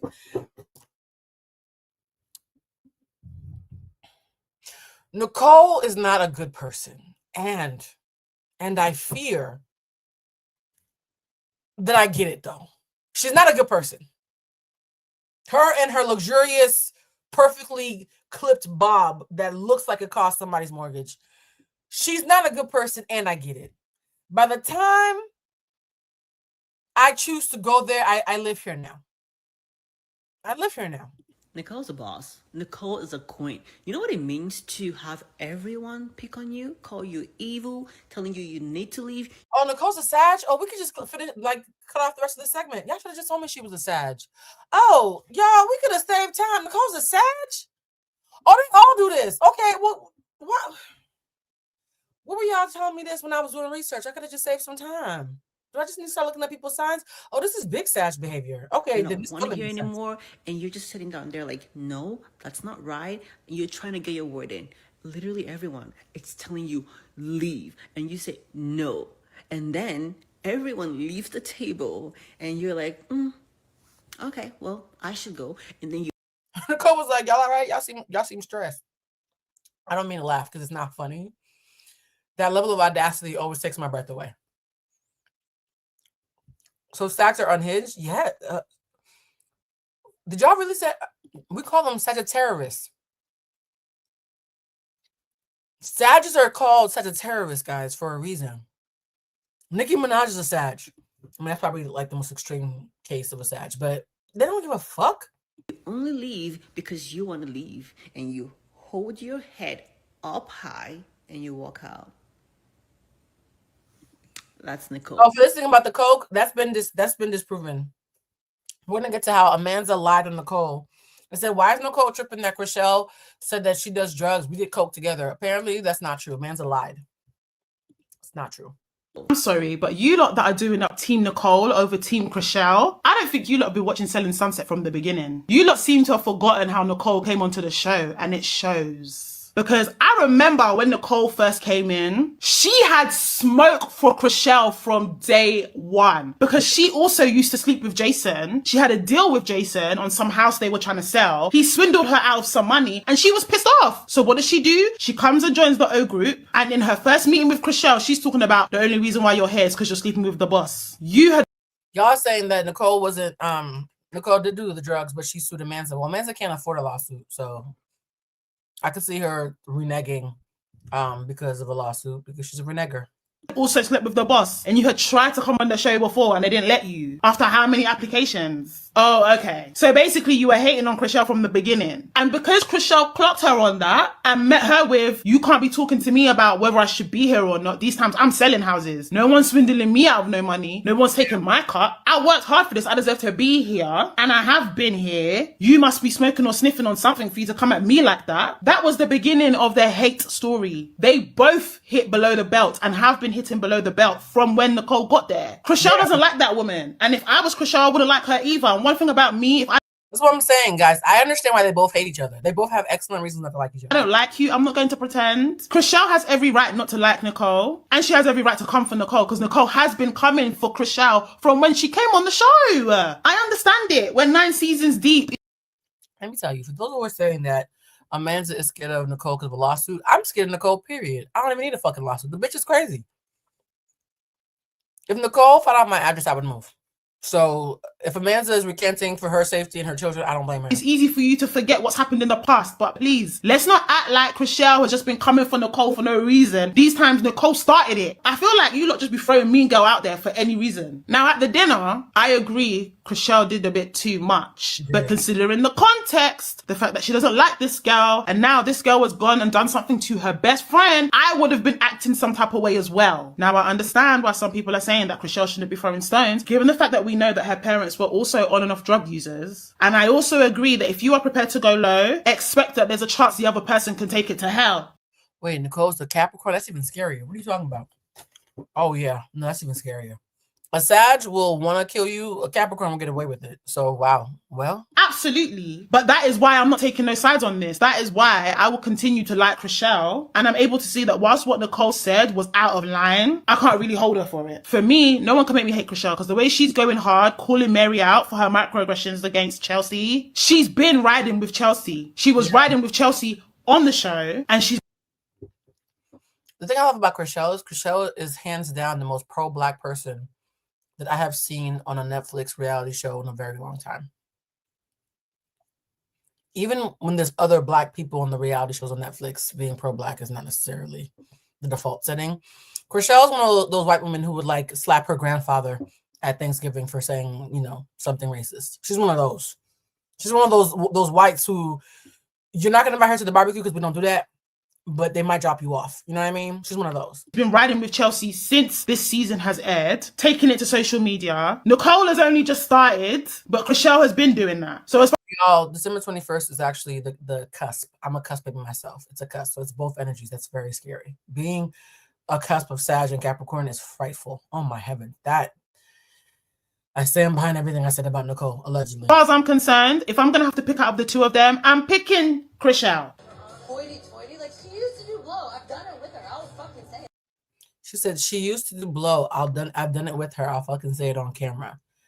After the fight, when Nicole refused to leave and was sitting there like fucking Raven Simone eating the peanut butter and jelly sandwich from that meme, just chuckling to herself, while everybody was scattering and running and screaming, "Oh my God, her parents are dead.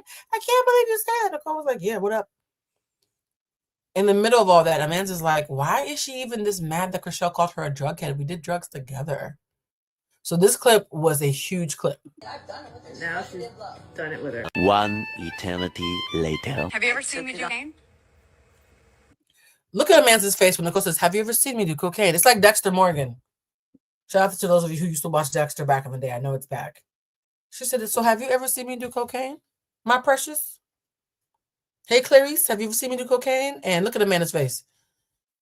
Amanda looked like, bitch, I have, but I would like to wake up with both of my limbs still attached to my body. So I don't know if Amanda lied or if she's scared. Have you? Say it. Answered honestly. I don't think. Have you? Answered honestly, Clarice. Y'all, this is bone chilling. Why am I scared? I'm not even in the fucking video. I'm not. So we don't know if Amanda lied or if Nicole has just scared the shit out of her. We actually don't know. I have. Wow. I know you haven't. I believed a story that I heard from multiple people. And then, well, who needs enemies when you have friends like this, right? Because why did Amanda stare at the camera and tell us all that she and Nicole did snow when they're young? Now, there's a lot of people saying, well, at least Amanda apologized to Nicole and acknowledged what she said. Well, God knows if that was sincere, because the way Amanda moves with her friendship to Nicole, by defending her when it's needed or being extremely defensive, like she's the victim just to defend the other girls, it's giving high school. And on top of that, why lie about something that she hasn't done and make an elaborate story just to tarnish her name? Was this a one-sided friendship this whole time? Amanda is the worst type of friend that you could have. A friend to all is a friend to none. Agreed. Amanda doesn't stand for anything. She couldn't even stand in line at the bank. I'm telling you. Oh, that woman. Wait, come on. Okay, we gotta stop with that Amanda is broke joke because she is, but like, the only reason why Amanda being broke is such a topic is because it's the only thing that Amanda talks about is, I got 2 kids. Can I have a piece of bread, sir? It's very Oliver Twist energy. So it's not like I'm making fun of the poor. It's that poverty is Amanda's entire identity on the show for some reason. Does not stand for fuck all. And to me, that's Amanda's energy on the show.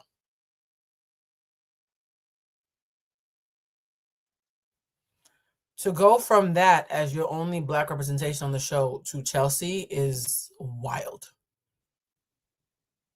That would to go from this to Chelsea, opulent British rich husband Chelsea, after having Amanda as your Negroidian-ish sidekick, I can see why the latent Karen within Mary just went ape shit. Now, some of you might be wondering, well, why do Mary and we're gonna get into the thing in a second. Why do Mary? Y'all laughing at the pic? Is the pic not encapsulate accurately Amanda's energy on the show? Am I missing something? Okay. So, right, if Amanda was a bad bitch, she wouldn't be Chelsea's best friend for 24 years. Those are mutually exclusive, diametrically opposed realities. Can we be honest? Because in the words of Taylor Swift, I'm not a baddie and this isn't savage, right? Isn't that how Karens feel about the bad bitches amongst us? So why do Chelsea and Mary have beef, right? Because the storyline that you guys have probably all seen is that Mary is a Karen. And so far, I've told you that Nicole is scary and crazy, and we're all just gonna, pray that we never cross her path in the alley. Crishell is a wounded pound puppy who's finally found her voice, but sometimes barks a little bit too loud because she's just figuring out how to stand on her own 2 feet, and she's now dating people who were signed female at birth because Brett was all she needed to know that men weren't for her. And she seems very happy with her partner, actually. Crishell is glowing with her partner. I kind of love that for her. We know Christina's gone. Mary is, out here doing the shimmy. Romaine, again, still happy him and Mary are together and they have a green card and he can work through his mommy issues. And Jason is, thank God Jason's penis was not a topic. I think this might be the first season where they haven't talked about Jason's penis, and I love that for us. The person who I want to talk about soon is Bree, but not quite yet. Not quite yet. Before we talk about Bree, because I actually sincerely despise Bree, so I want to make sure that we get to everybody first because I'm saving the worst for last.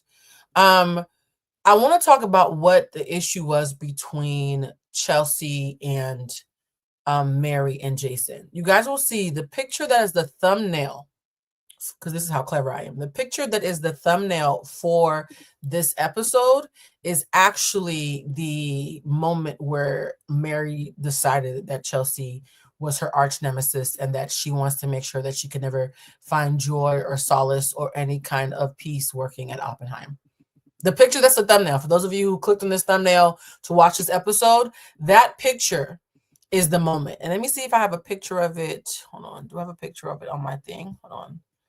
I'm going to do a photo, see if I can pull it up, image file, because I want you guys to really look at the picture and see just how petty. Oh, here we go. This is the moment. This is the moment where Mary decided this N-word hard ER has to go. Now, what is happening in this picture? What's happening in this picture is Selling Sunset is a show that is known for women who dress like classy strippers. And they put on stripper outfits and put blazers on top and they call it work attire, right? The fashions are so satirical that it's become part of the brand. And so Chelsea, as you can see, is wearing a full suit up top and she's wearing matching pum pum shorts with her outfit. Mary got her belly out. You see that Mary's wearing a crop top with her little belly out, right? The girls be having side boob, front boob, areola boob. Everybody wears short shorts. In fact, there is a scene this season, funny enough, even though Brie and Mary are best friends this season, and Mary in this scene was complaining about Chelsea's attire, there's a scene in season 9 of Brie wearing the exact same length of shorts that Mary is contesting to in this scene, guys. In the scene, Brie is wearing a short set that is the white version of this exact outfit that Chelsea has on. And Brie's saying, should I wear my black stripper boots, my thigh-high boots, or my red thigh-high stripper boots? So the fact that Mary's current bestie on the show, Brie, in season 9 is wearing the outfit, a similar outfit to the outfit in season 2 or 3 that made her hate Chelsea is wild to me. It's wild to me, right? Because Chelsea got body, right? And so Mary goes over to the boys and says, hey, Chelsea's dressed inappropriately. And so they confront Chelsea. The two men walk up to Chelsea and confront her. And Chelsea says, I'm completely covered up. Mary, you've had your titties out before. My breasts are completely covered. I'm just wearing a suit short set.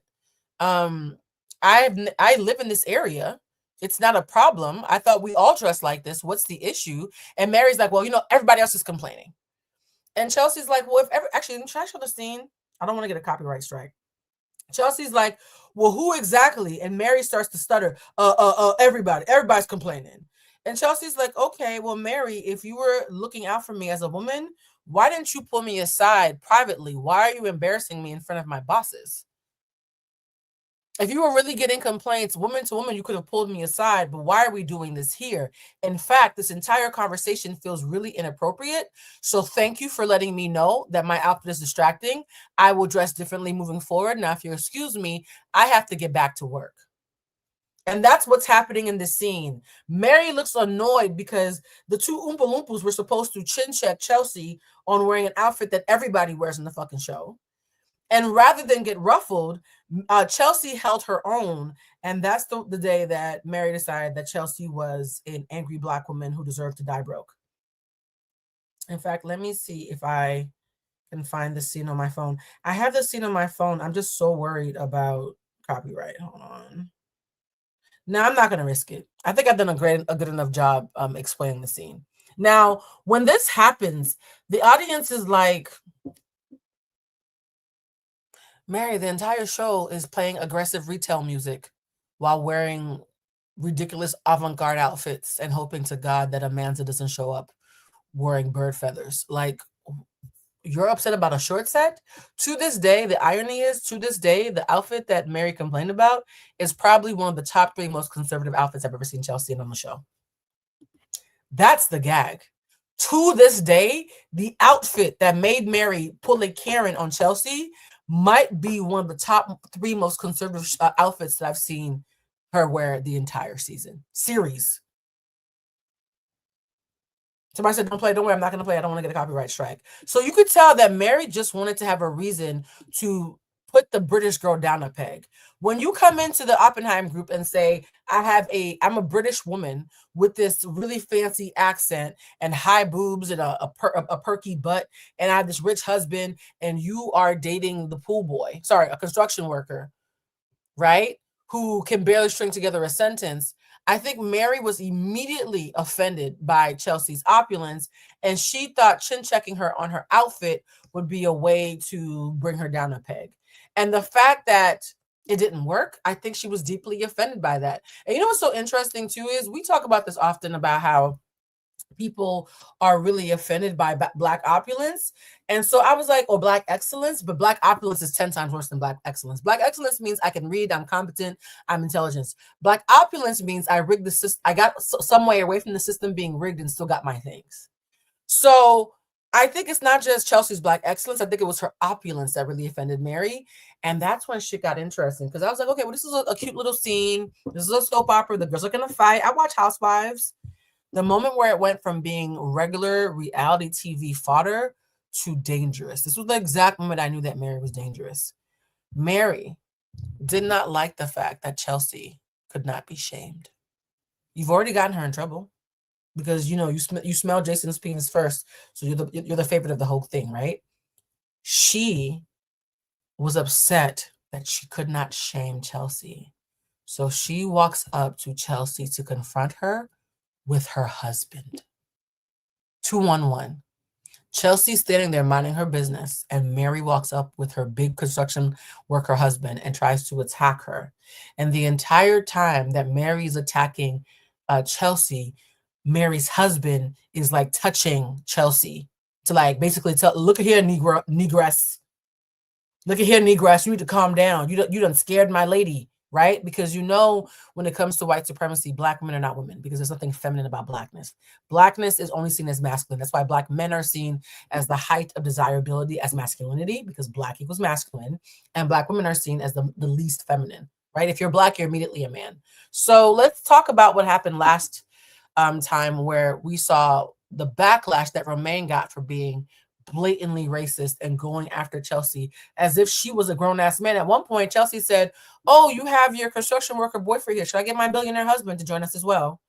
Since you have a man defending you, should I have a man defending me as well? I thought we were about to have a mano a mano. Now receiving a lot of backlash for the way he kept touching Chelsea on Selling Sunset. There's been a lot of tension this season between Chelsea and Mary, including a fight that took place at the party. During this confrontation, Romaine got involved, and many guys, this is from last year. people took to social media to say they were uncomfortable with the way he was touching Chelsea. A tweet that's gone completely viral reads, the amount of times Mary's husband touched Chelsea in this conversation is wild. That's overt aggression, by the way, if you're confused. He's choosing to treat Chelsea as another man because she's a dark-skinned Black woman. Another added, Romaine should be pulled from Selling Sunset for touching Chelsea. He crossed major boundaries and it was super uncomfortable to watch. He would not have done that had she been a white woman. Why is he touching Chelsea? It is completely out of line and inappropriate. In the clip, he did appear to put his hands on her multiple times, but many people think it's being blown out of proportion. This person came to his defense saying, why do you think it's because she's dark-skinned? The likely assumption is that he touched her with the intention to soothe and calm down the situation. He touched her to soothe and calm down while confronting her. I'm gonna take this down. I hate when white people report and shit like this and they go straight to doing that gaslighting bullshit of, no, the reason why he was barking at her sternly and telling her to calm down and holding her down like a child was because he wanted to soothe her. There's nothing soothing about that. So right afterwards, Chelsea, being the real ass bitch that she is, has a conversation with Mary like, so why did you have your husband roll up on me like I'm a nigga? Like, what's going on? I did not tell him. I asked him not to get involved. At this point, Romaine has now started to email Chelsea. So not only is he touching me, he's now contacting me on your behalf. Well, why would he text her then? Sorry, text, not email. And do you see how calm and very British Chelsea is? She's like, no, Mary, why would your husband text me? Because you're mad that I didn't get mad when you had a problem with my short set. How he get in it? Look, I'm pausing here on purpose. Do you see how calm and relaxed and ultra feminine Chelsea is, even though they're trying to paint her as something else? Attack is a very strong word. Yeah, the microaggressions. You're right. But Mary said, yes, well, my husband was defending me because you attacked me. I attacked you by disengaging from a fake argument that you tried to start as a showing about my outfit? Since when is this engaging an attack, guys? Oh, yes, white supremacy. You refusing to acknowledge the existence of whiteness and dismissing them is considered an attack to white supremacy. it made me look really bad. Okay. And What? I appreciate that, but I understand where. She said, you made me look really bad. So, you guys, Mary just low-key confessed in that scene, your biggest sin is that you made me look bad because you didn't give me the reaction that I wanted in order for me to look superior to you.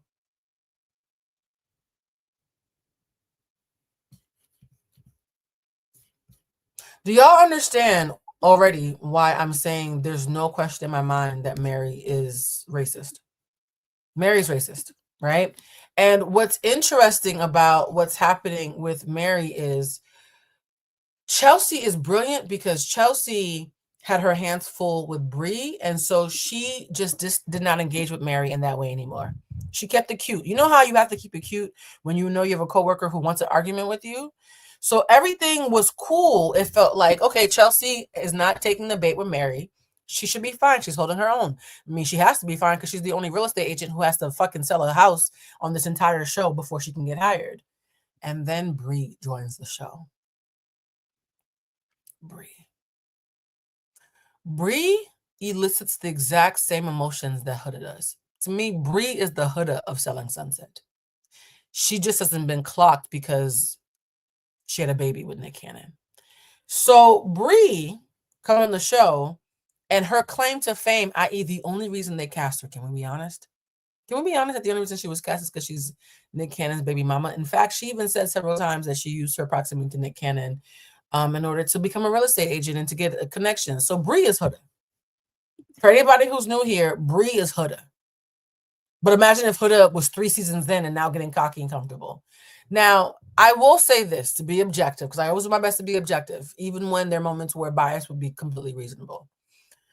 Chelsea is a racially unambiguous West African British woman. Anybody who has any West African British friends knows that there's a certain level of propriety, like just being really appropriate, being very posh. Somebody wrote it earlier. There's a certain level of decorum that's expected culturally. Same thing with East Indians, right? Like Southeast Asians, I mean. Like if you go to India, there's a certain level of poshness, particularly if you see an Indian person from the UK. Now, this is a cultural norm. I'm not judging it. I'm stating it as a fact. So because Chelsea is a very posh Black British girl, and she's in this setting, when it comes to family, because one thing I would tell you is West Africans, Indian people, Southern Black people, they take family very seriously, right? More progressive places like New York and LA and even DC, like, oh, you know, family is what you make it. But in certain places, in certain cultural like niches, family is like core, right? God, family, and country. Isn't that what they say in the South? And so when Chelsea, who's a straight shooter, as you can see, met Bree, she's like, wait, you're the father of your child is Nick Cannon. Doesn't he have 12 other kids? And Bree was like, yeah. She was like, oh, that doesn't, where I'm from, that's bizarre to share a man with 6 other women who has 11 children elsewhere. Like where I come from, that just doesn't, I don't understand it. Mind you, every single person who's ever talked about Nick Cannon says the same thing. Every single person who's ever talked about Nick Cannon is like, so wait, you all had his babies simultaneously and you're sharing him? Kelsey said it to her face. Everybody else said it behind Bree's back. Chelsea said it. Chelsea said, everybody's been talking about this behind your back. I'm a real ass bitch. I'm just going to ask you straightforward and let you speak for yourself. And Bree lost her shit. Who the fuck do you think you are to be questioning my family?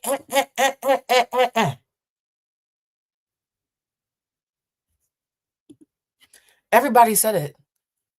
Why are you mad at the only person who said it to your face and who's respectful about it? Was she being judgmental? Perhaps. Was she being audacious? Perhaps. But she was also being someone who was showing integrity by not talking behind your back. So Bree immediately hates Chelsea, allegedly, because Chelsea had the audacity to speak ill on her family. She didn't speak ill on her family. She said, this is bizarre to me, and I'm struggling to understand it.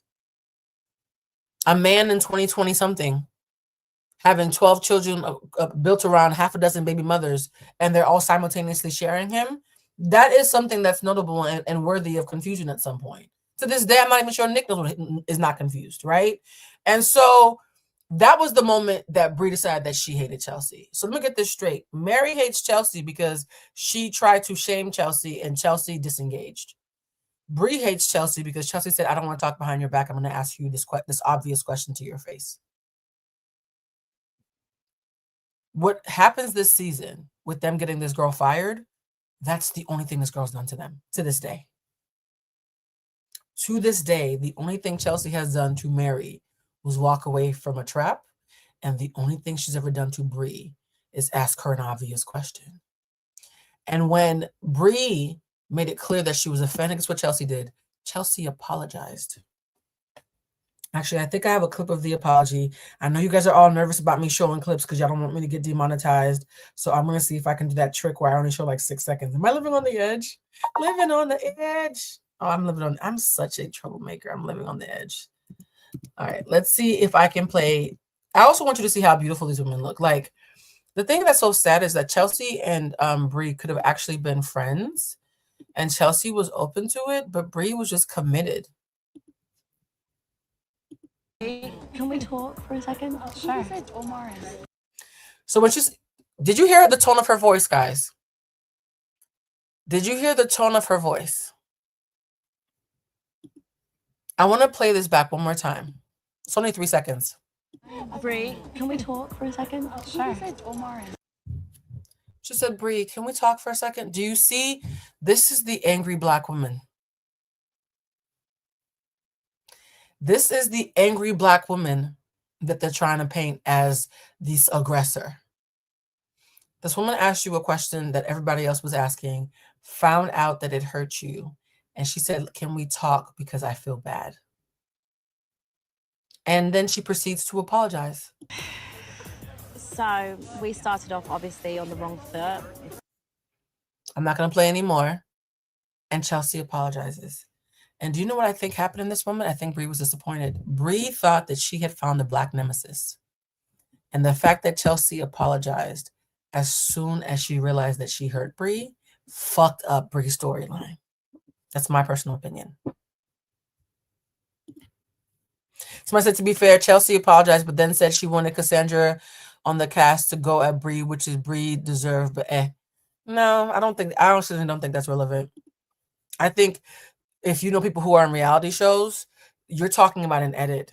You don't know what happened between this apology and what happened by the time we got to Cassandra. In fact, Crishell said this season that Brie is only nice on camera. And rather than deny it, Brie confessed that she acts differently on camera and said, well, it's my prerogative if I want to act one way one time and then act somewhere else behind camera. So I don't agree that that actually takes away from Chelsea's apology. Sorry. You're talking as if the edit is real life. A lot of things happen in between cuts. And so what's really interesting is Chelsea. Somebody said Chelsea is the most feminine. I agree. Chelsea is hyper feminine. And here's the thing about Brie. Let me look at my notes about Brie. Brie is a sassy blackfish. Y'all know what a blackfish is. A non-Black woman who prides herself on being Black enough to be favored by Black men and be their preference, but not Black enough to actually be a Black woman. So she doesn't have to worry about not being desirable.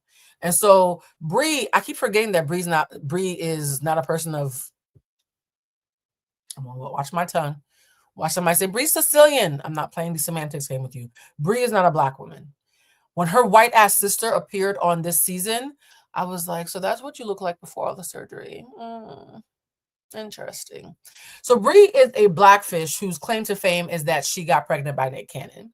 And Brie is so fascinating because she says, everybody says, oh, you with Nick Cannon, but y'all all getting divorces and I'm still with him. Wait a minute. A divorce means you lost a marriage. The reason why you can't get divorced is because you didn't even have it to lose it, babe. I agree that Brie's a white woman, but I'm not doing the semantics game. People keep calling her a woman of color, and I'm not playing this game with people. Yes, that white woman sitting across from her was her sister, right? And so Brie is now mocking people for divorces. Why is this important? Because the very next season, Brie finds out from one of her homegirls that Chelsea's rich billionaire husband is cheating on her. And this is where shit gets nasty, because what happens when your biggest enemy, yes, it's her biological sister, guys. That's how white Bree is. Everybody's freaking out because Bree's sister is such a regular white girl that people are freaking out that that's what Bree actually looks like before all the surgeries. We're going to talk about Bree before the surgeries in a second. So the following season, Bree finds out through the grapevine, because you know your ops love to do research. I've had so many people who hate me do research on me and be upset because there's no skeletons in my closet. I've had private investigators. I found out there have been celebrities who have had private investigators look me up to shut me up, and look at me still here talking. I'm vanilla, guys. I have a spicy mouth, but I actually live pretty vanilla. And so Bree shook a tree and found something. She found out that Chelsea's billionaire husband was cheating. And here's a little bit of tea that some of you might not know. Bree told Chelsea off camera, and the producers told Chelsea that because this is a reality show, we're going to have to play that on camera. Somebody said, blew your life. Oh, mother has lived. Just know that I talk like this because I can. I've paid a price to be able to talk like this, and I like it. I'll pay again. Bree told Chelsea off camera, your husband's cheating on you. But because the producers wanted to have something of a storyline, they told Chelsea, we know your heart is breaking. We know you were devastated. Your family is about to be destroyed. But we need to do it over again on camera. How do I know? Because I did research, y'all. And Chelsea actually talked about this on a podcast previously about the moment where she had to sit there on camera and let Bree have the satisfaction of tearing her family apart due to contractual obligations. Recognize her Bree's distance from me. I completely understand it. I respect it. She said, I completely understand Bree's distance from me because she felt judged by me. It's one thing to apologize. It's something else to continue to show empathy and compassion for the impact of your actions even after you've apologized. Most people apologize and then they feel entitled to some sort of reconciliation. She said, I've apologized. I meant it. But if my apology wasn't enough and she still has distance with me, I completely fucking respect it. Do you understand how much emotional intelligence Chelsea has possessed this entire fucking time? While being painted as an angry black woman for doing nothing, in fact, exceeding her enemies by actually being able to sell houses. I know a real estate agent who actually sells houses on a show about real estate agents. Crazy work, right? But what happened this season was the way it was scripted and the way it came out on the TV show, it made it seem like she didn't do something she did. Yeah. Yeah, see that, and I said, there was y'all got me fucked up. They gave Brie as nice of an edit as possible, and we still saw through it. I said, y'all got me fucked all the way up because not only was I there, but y'all, this is my life. Real life.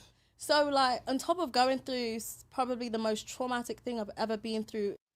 Can you imagine being in love with someone, having 2 of their children, thinking you're living the dream, moving to a different country, and the woman who hates you most gets the satisfaction of gloating on camera to tell you that your husband's cheating on you? In my whole entire life, I have people coming at me like, you came at her. I'm like, I didn't come at anybody. She really did it. You came at Brie? Yeah. That's what people said that? Yeah. They're like, that's because you're black, my love. You breathing is you coming at her. You just breathing is you coming at her. Like you came at her. You should have respected the fact that she came to you with information. Well, you did.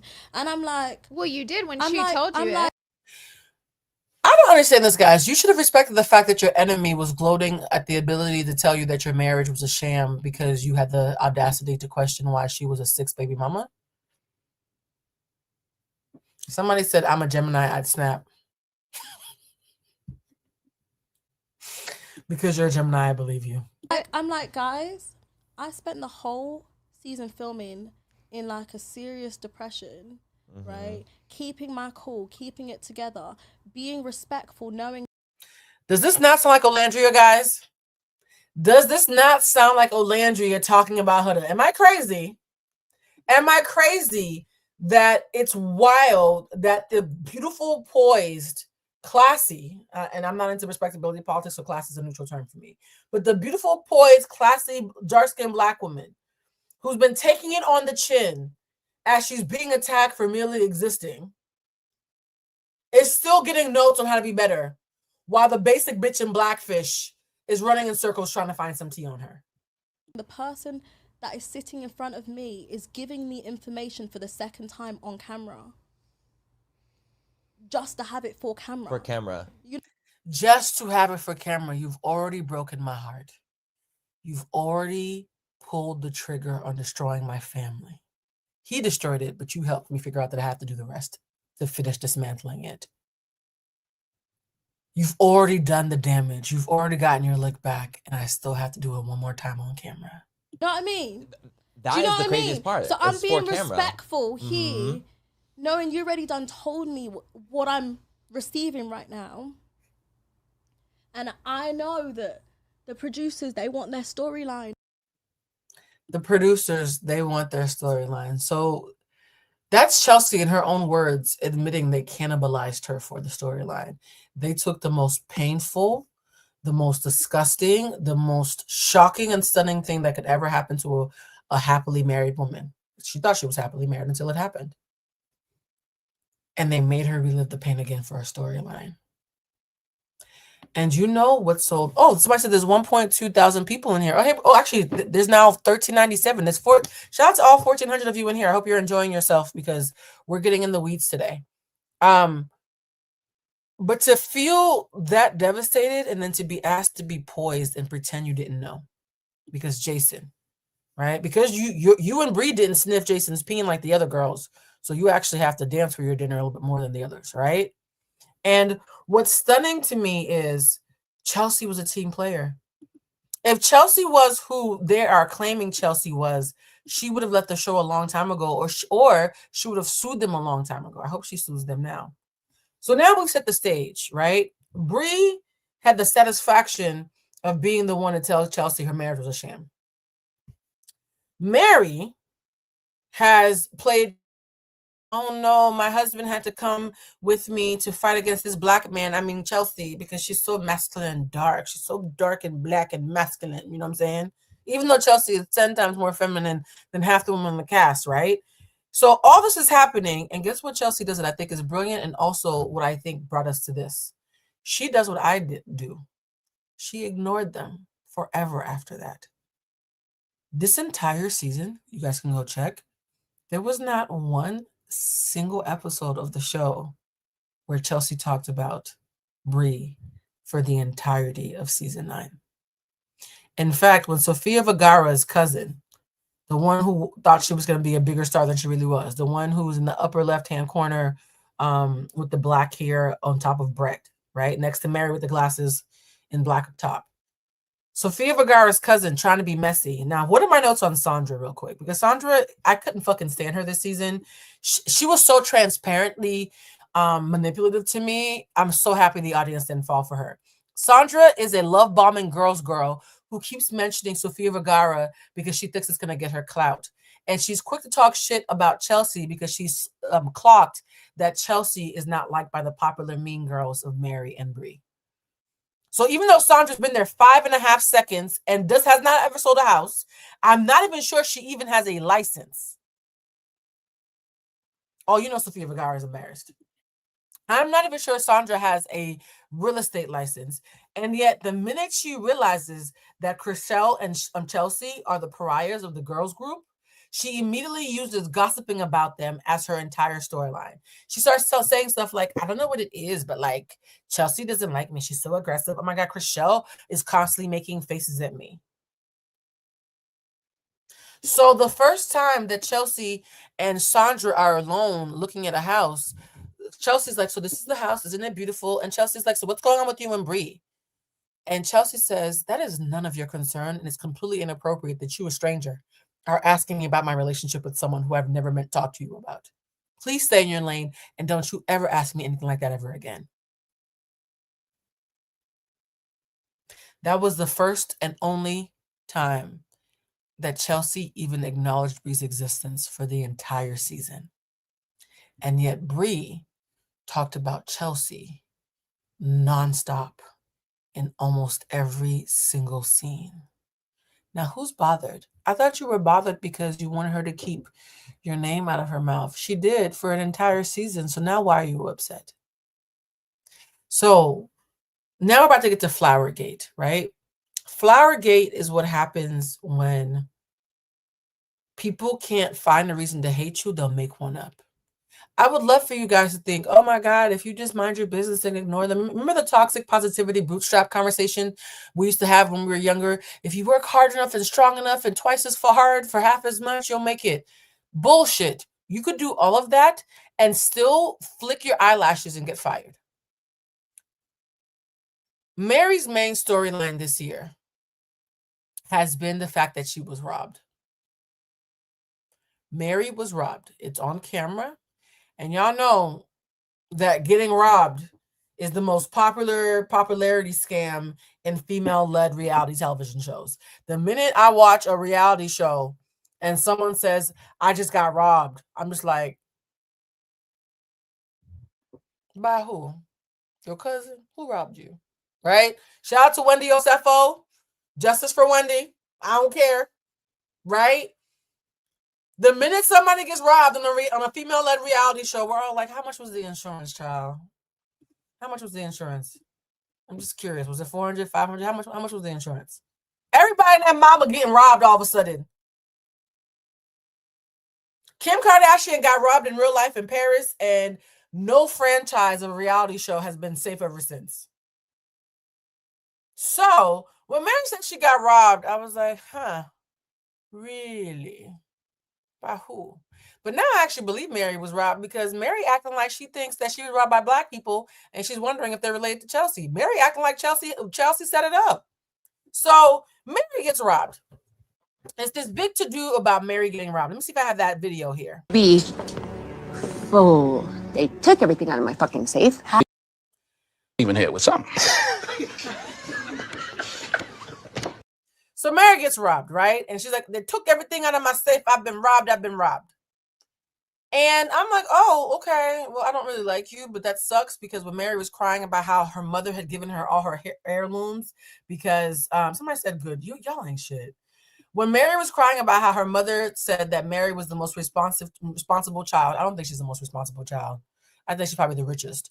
And so when she was robbed and talked about crying over losing all her mother's possessions, you know, I'm a mother's girl, so I felt very emotional about that. Right? And so shout out to Millennial for the other tip. I appreciate you, love it. Shout out to everybody who's been sending tips. I'm just so riveted by this long fucking saga that I keep forgetting to shout y'all out, but I do see and I do appreciate y'all. So I'm like, okay, Mary got robbed. Is this her storyline? Is this about to be like when Dorit got robbed and we're just gonna watch her cry every other episode?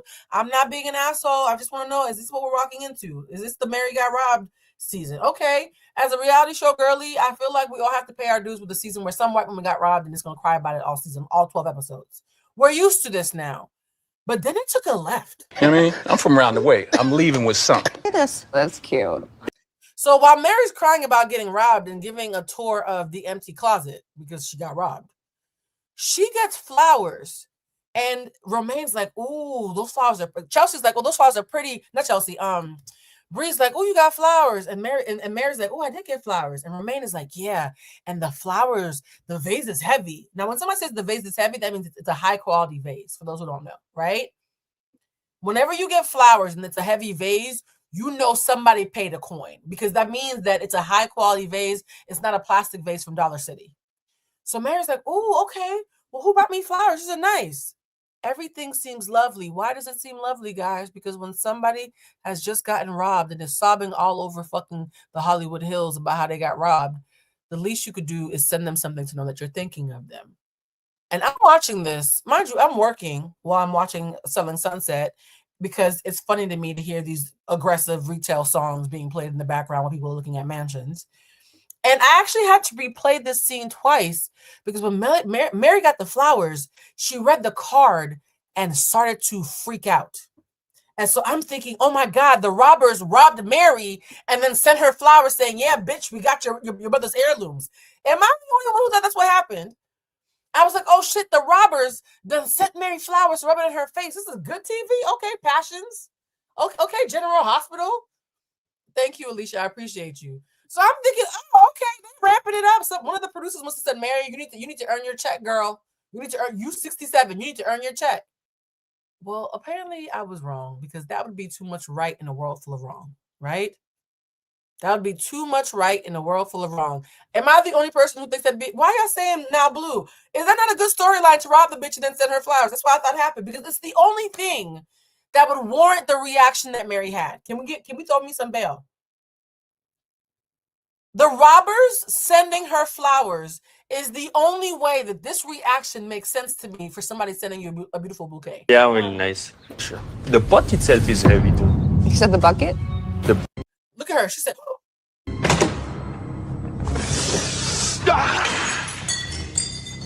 it's passionate. It's heavy too. You said the bucket? Oh my God! Okay, it's happening.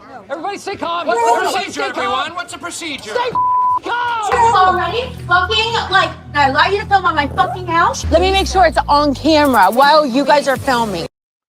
So I'm like, nah, bitch, what the fuck could the card have said for you to start throwing shit and talk about how you about to murder everybody and then now the dog is running for his life? The poor dog looks stressed. Okay? Justice for Timmy. Yes, passions. Justice for Timmy. So I'm like, what the fuck did this card say? Did it say, yeah, I'm going to eat your dog when you're sleeping? Child. I done took a screenshot of the card. I'm so petty. Why it say, heard about what happened, keeping you in prayer for everything that you lost will be replenished tenfold. Love, Chelsea.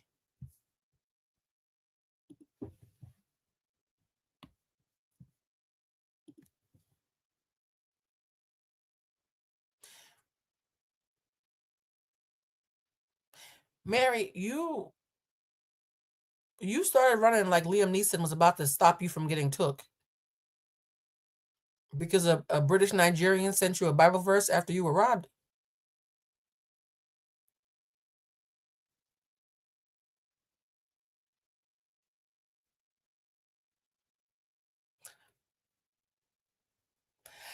To this day, I'm still confused by what the fuck that was. And Mary starts screaming. She did it on purpose so that she could have airtime. No. First of all, as somebody who's half my friend group has been on reality TV, the producers intentionally don't tell you when other cast members are taping so that you don't ruin their storylines.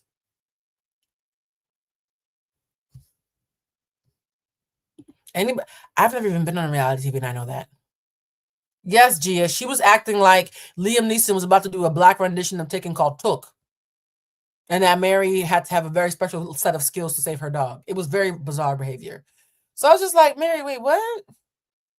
She said, may everything you lost be replenished tenfold. That's a beautiful prayer. I'm about to put that on my fucking altar. I would like everything I've lost to be replenished tenfold. Ho, is you okay? I was so confused. I was confused. Can we watch that back? No, I gotta watch that back.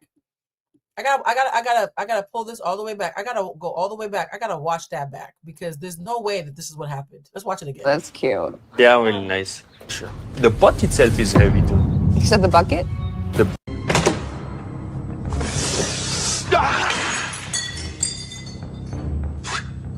It's heavy too. You said the bucket? Oh my God! Okay, it's happening. Everybody stay calm. What's the procedure, everyone? What's the procedure? Stay calm! Already fucking, like, I allow you to film on my fucking house? Let me make sure it's on camera while you guys are filming. Huh?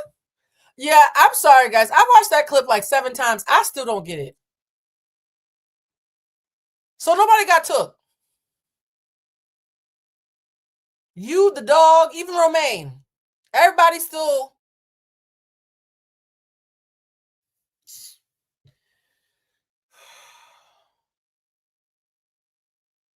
When I did my video about Icky back in July, it got back to me that he got a lot of heat from people in his life who know how to read and do arithmetic. Because me simply being myself blew up the fictitious version of me that he had created in order to make me a villain. Why am I mentioning this? Aside from the fact that I will never miss an opportunity to put my foot on that man's neck to the day I die. Because it's been my lived experience that when somebody lies on you and makes up stories about you, the most annoying and compelling thing you can do is to have a consistency of character that disputes it. Chelsea simply being lovely and saying, girl, I don't even like you like that, but getting robbed and losing all your mother's heirlooms is fucking painful. I'm going through something painful. I just got divorced. I'm raising 2 babies by myself. And so even though you and I are not cool, what happened to you is still fucked up and I'm British as hell. So I'm about to tell you some lovely flowers. Chelsea simply being the beautiful feminine British rose that she is set off Mary because Mary's thinking, bitch, the story that I'm trying to create, the narrative that I'm building around you, that you are an angry black monkey, that you are a battle axe, that you are a mule, right? That you are an aggressor. This beautiful bouquet that my husband was caught saying was nice, that Chelsea and me and Bree thought was cute until I read the card. Our reaction that I can't get out of the edit now because I'm not an EP goes against everything that I'm trying to create as a narrative around you. You're fucking up my storyline by simply being yourself. That is why Mary got upset. Go home, Roger. Why are you telling me to chill? I'm chilling. This is me chill. This is me chill, y'all. I done ate my healthy gummies so I can get all my vitamins and shit. So you mad because she's actually a decent fucking human being? You mad because she has home training? Hi, Mike. Goya, I love you, Mike. Oh, I miss you so much, friend. You gotta come back on the show next week.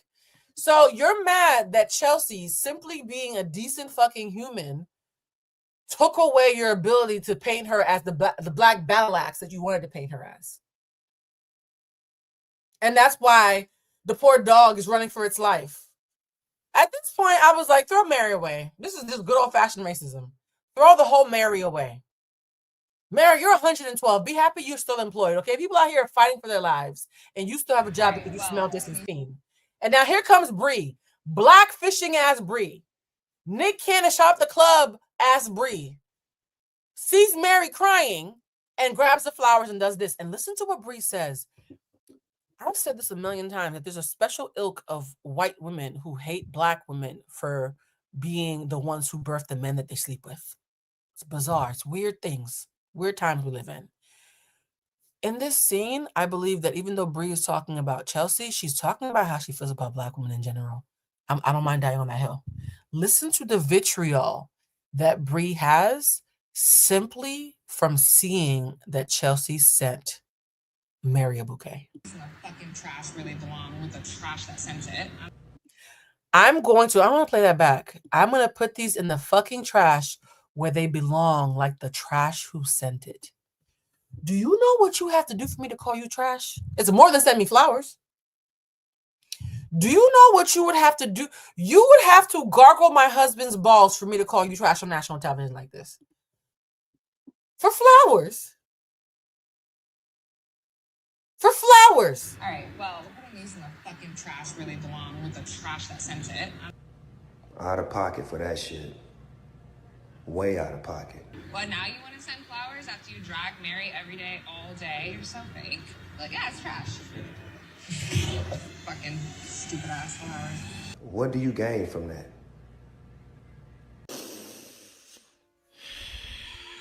Because I will really never review this show again in my life. But until we get to the part that has kind of pissed me off, Oh, by the way, I love how this has brought all the Black Brits and the Black Americans together. I love these. I love this. This across the pond love, I'm living for it. Still trying to figure out what the fuck went wrong. But I'm sorry. If someone has done something out of the goodness of their heart to kind of bury the hatchet and give you flowers, and hold on a second, Mary, when you were handed the flowers, before you saw the note, you said, oh, these are sweet, who did that? So you could see that. You literally smiled and said, these are sweet, who did that, before you read what? May everything you lost be replenished tenfold? That is a kind and pure intention. But because you didn't like who sent the flowers, all of a sudden we're going to do up the white woman cry. All black people who watched Selling Sunset made this face when Mary said the robbers found a key that they didn't even know they had. If Jason picks Mary's side and... So this is what happens the next day, guys. Mary goes to Jason and says, can you believe this black bitch? Sorry, she didn't say that, but it felt like it. She said, so I just feel like I was the first person to smell your penis. And so, rep my set. And I don't feel like I could work here if certain people who are darker than a crayon of my color work here. And so I'm not going to try to tell you to fire nobody. I'm just not letting you know that Chelsea is harassing me. And so we need to figure out how to make me feel more safe, because I feel safe because, you know, she black and scary. That's pretty much what happened, guys. And I'm going to, hold on for a second. There's a clip I want to play. And the clip that I want to play is, we already know that Mary's just an old racist, right? She's 645 years old with a 12-year-old husband, sorry, 18 and a half, he's legal. 18-year-old immigrant husband who needs a green card. And so I understand why Mary's a Karen, right? But aside from the obvious Nick Cannon of it all, why is it that despite the fact that she purports to be so pro-black in her black fishing presentation, why does Bree seem to hate Chelsea on such an intimate level? If you were a good black fisher, wouldn't a fun, sexy, popular black Brit be a feather in your cap? Wouldn't Bree and Chelsea making up be a great way to endear you to audiences? There was something about her hatred of Bree as a Bostonian, you know, the Mississippi of the North. There was a certain level of extra racism that felt like more than just regular pick-me behavior. And so I did some digging. You know what happens when a bitch does research. I did some research. I said, Bree, who did Bree vote for? I started to wonder thank you, Bree and Chelsea would have been the power duo. They would have been the two baddest bitches. They would have taken the show from Crishell, although I'm not sure Crishell even wants it anymore, to be honest. I was like, even Khloe Kardashian knows to have black sidekicks. If you're going to be the Kardashians' leftovers, that's what all Bree is, right? Bree is the Temu version of Kourtney Kardashian. She's not even Khloe or Kim. She's the Temu version of Kourtney Kardashian, which is a smaller one. Kourtney is the small, miserable one who doesn't work, right? So, like, I'm like, what is the issue? Because you're supposed to like the idea of having a black sidekick. The fact that Chelsea apologized to you and was actually sweet to you, and I'm looking over here because I'm grabbing the clip right now, would have been a great way for you and her to have a redemption arc that would have completely put you back in the favor of the blacks. I couldn't figure it out. And in the middle of me not being able to figure it out, something hit me. The moment where Chelsea is arguing with Mary, we're going to get to that in a second. There was a moment where Chelsea was arguing with Mary at the table. And that's a couple of episodes later, where Chelsea says something like, I wouldn't have to do it for camera time because the camera already loves me. And Bree said, wow. You know the kind of wow a woman who's a hater says to another woman when she has been flexed on and doesn't have any clapback? Like, let's say you're a fat girl, but you pull niggas, and your friend who's getting all the Botox has been jerking off alone and crying in the shower for the past 6 months. And you're like, you call me a big back, but here I am pulling niggas and you not. And what's she going to say? Wow, really? Wow. We all know that wow, right? Okay, that was a very specific example. Maybe I was taking a little bit too close to home. But still, right? We all know that wow. When a hating ass bitch has now been flexed on in a way that she has no clapback for. When she said wow, the confessional right after that was, well, she thinks she's so cute. She needs to chill on the procedures. Now, the first thing we all know when she said she needs to chill on the procedures is we all Googled her original example about when people talk about. I don't even need to show it. This is Bree's original face. Bree, you got some fucking nerve saying that Chelsea needs to pull weight and ease up on the procedures where you look like your own biracial cousin. Are you fucking kidding me? Oh yeah, Mike, she was 100%. She ate with that line. She said, honey, they gonna clock this West African tea. Because one thing about the West African British girl is they have face, honey, okay? They have face. When y'all think I'm Nigerian, I think it means I'm having a good face day. Can we all be fucking clear? Michaela Cole is a fucking alien. So I'm like, let me get this straight. You're saying that she needs to ease up on the procedures, even though God's been blessed her with the shit that you spent all that money to transform into? But then it's like, I was like, but no, Blue, that's basic. Everybody's looking at Bree's old face. And the reason why you have all these people who follow you is not because you did the basic. There's something else here. There's something else here. Bree's original face. Wait, where have I seen Bree's original face? Where have I seen Bree's original face? And then it hit me, guys. I've seen Bree before.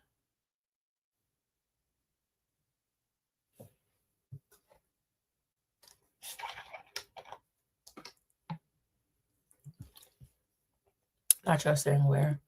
I've seen Bree before. In high school, my nickname was Entertainment Tonight because my middle name is Emanuela. I know, I'm so fucking Haitian Cuban. Emanuela. So, Emanuela Telusma, my nickname was E.T. Entertainment Tonight. And I used to consume a lot of reality television. A lot of reality television, which is why I think I accidentally manifested living in Hollywood. And I was like, wait, Bree's original face. And then I remembered. And I Googled it. And it turns out that I'm not the only one who remembers seeing Bree's original face. Oh, we absolutely forgot that Bree TC got her start on Hulk Hogan's show. You know Hulk Hogan, the one who on the 10-year anniversary of his N-word scandal died? Hulk Hogan who said, I hate N-words. Hulk Hogan who's proud MAGA. Hulk Hogan who is a Trumper. That Hulk Hogan. Bree was engaged to his son when was a part of their reality show with her original face. Yeah, you're all remembering now, huh? Bree's, we all watched it. But because the bitch looks like she's in witness protection, it took us a while to realize it. That little Joanna Arquette extra overbite she got going on is gone now. Where she was dating the son. Because I never knew this until right now. And now I'm going to take you down my rabbit hole. Now, if you're like me, you had no idea that Hulk Hogan had a reality show. So he did in 2005, and it's about him and his family. Hogan Knows Best, and here's his son, Nick. Now, it appears that Bree... Hogan Knows Best. Bree's original face was a regular white girl dating a conservative Donald Trump-loving wrestler's son. And then realized that being fetishized by Black men was more lucrative and pivoted. The reason why she can look so much like a racially ambiguous biracial Black woman while speaking with such vitriol to call a Black woman trash because she sent flowers that she thought were beautiful 10 minutes earlier is because her mask was slipping back to her original form. The original Bree would always call someone like Chelsea trash. With or without the flowers. And Nick dated for 4 years together, maybe even 5. So she was his girlfriend on the show, and he also was the person who got her into modeling, which we'll get into in a second. Now, Bree looks a lot different, but I'm not going to lie, I can still tell this is her, especially once her hair turns brunette. But she was obviously around a lot, went to a lot of appearances with the family. And for people who didn't know that Bree was a model, because I didn't know that either, now I'm going to play the clip of her for, I think it's called Am I Club Wear.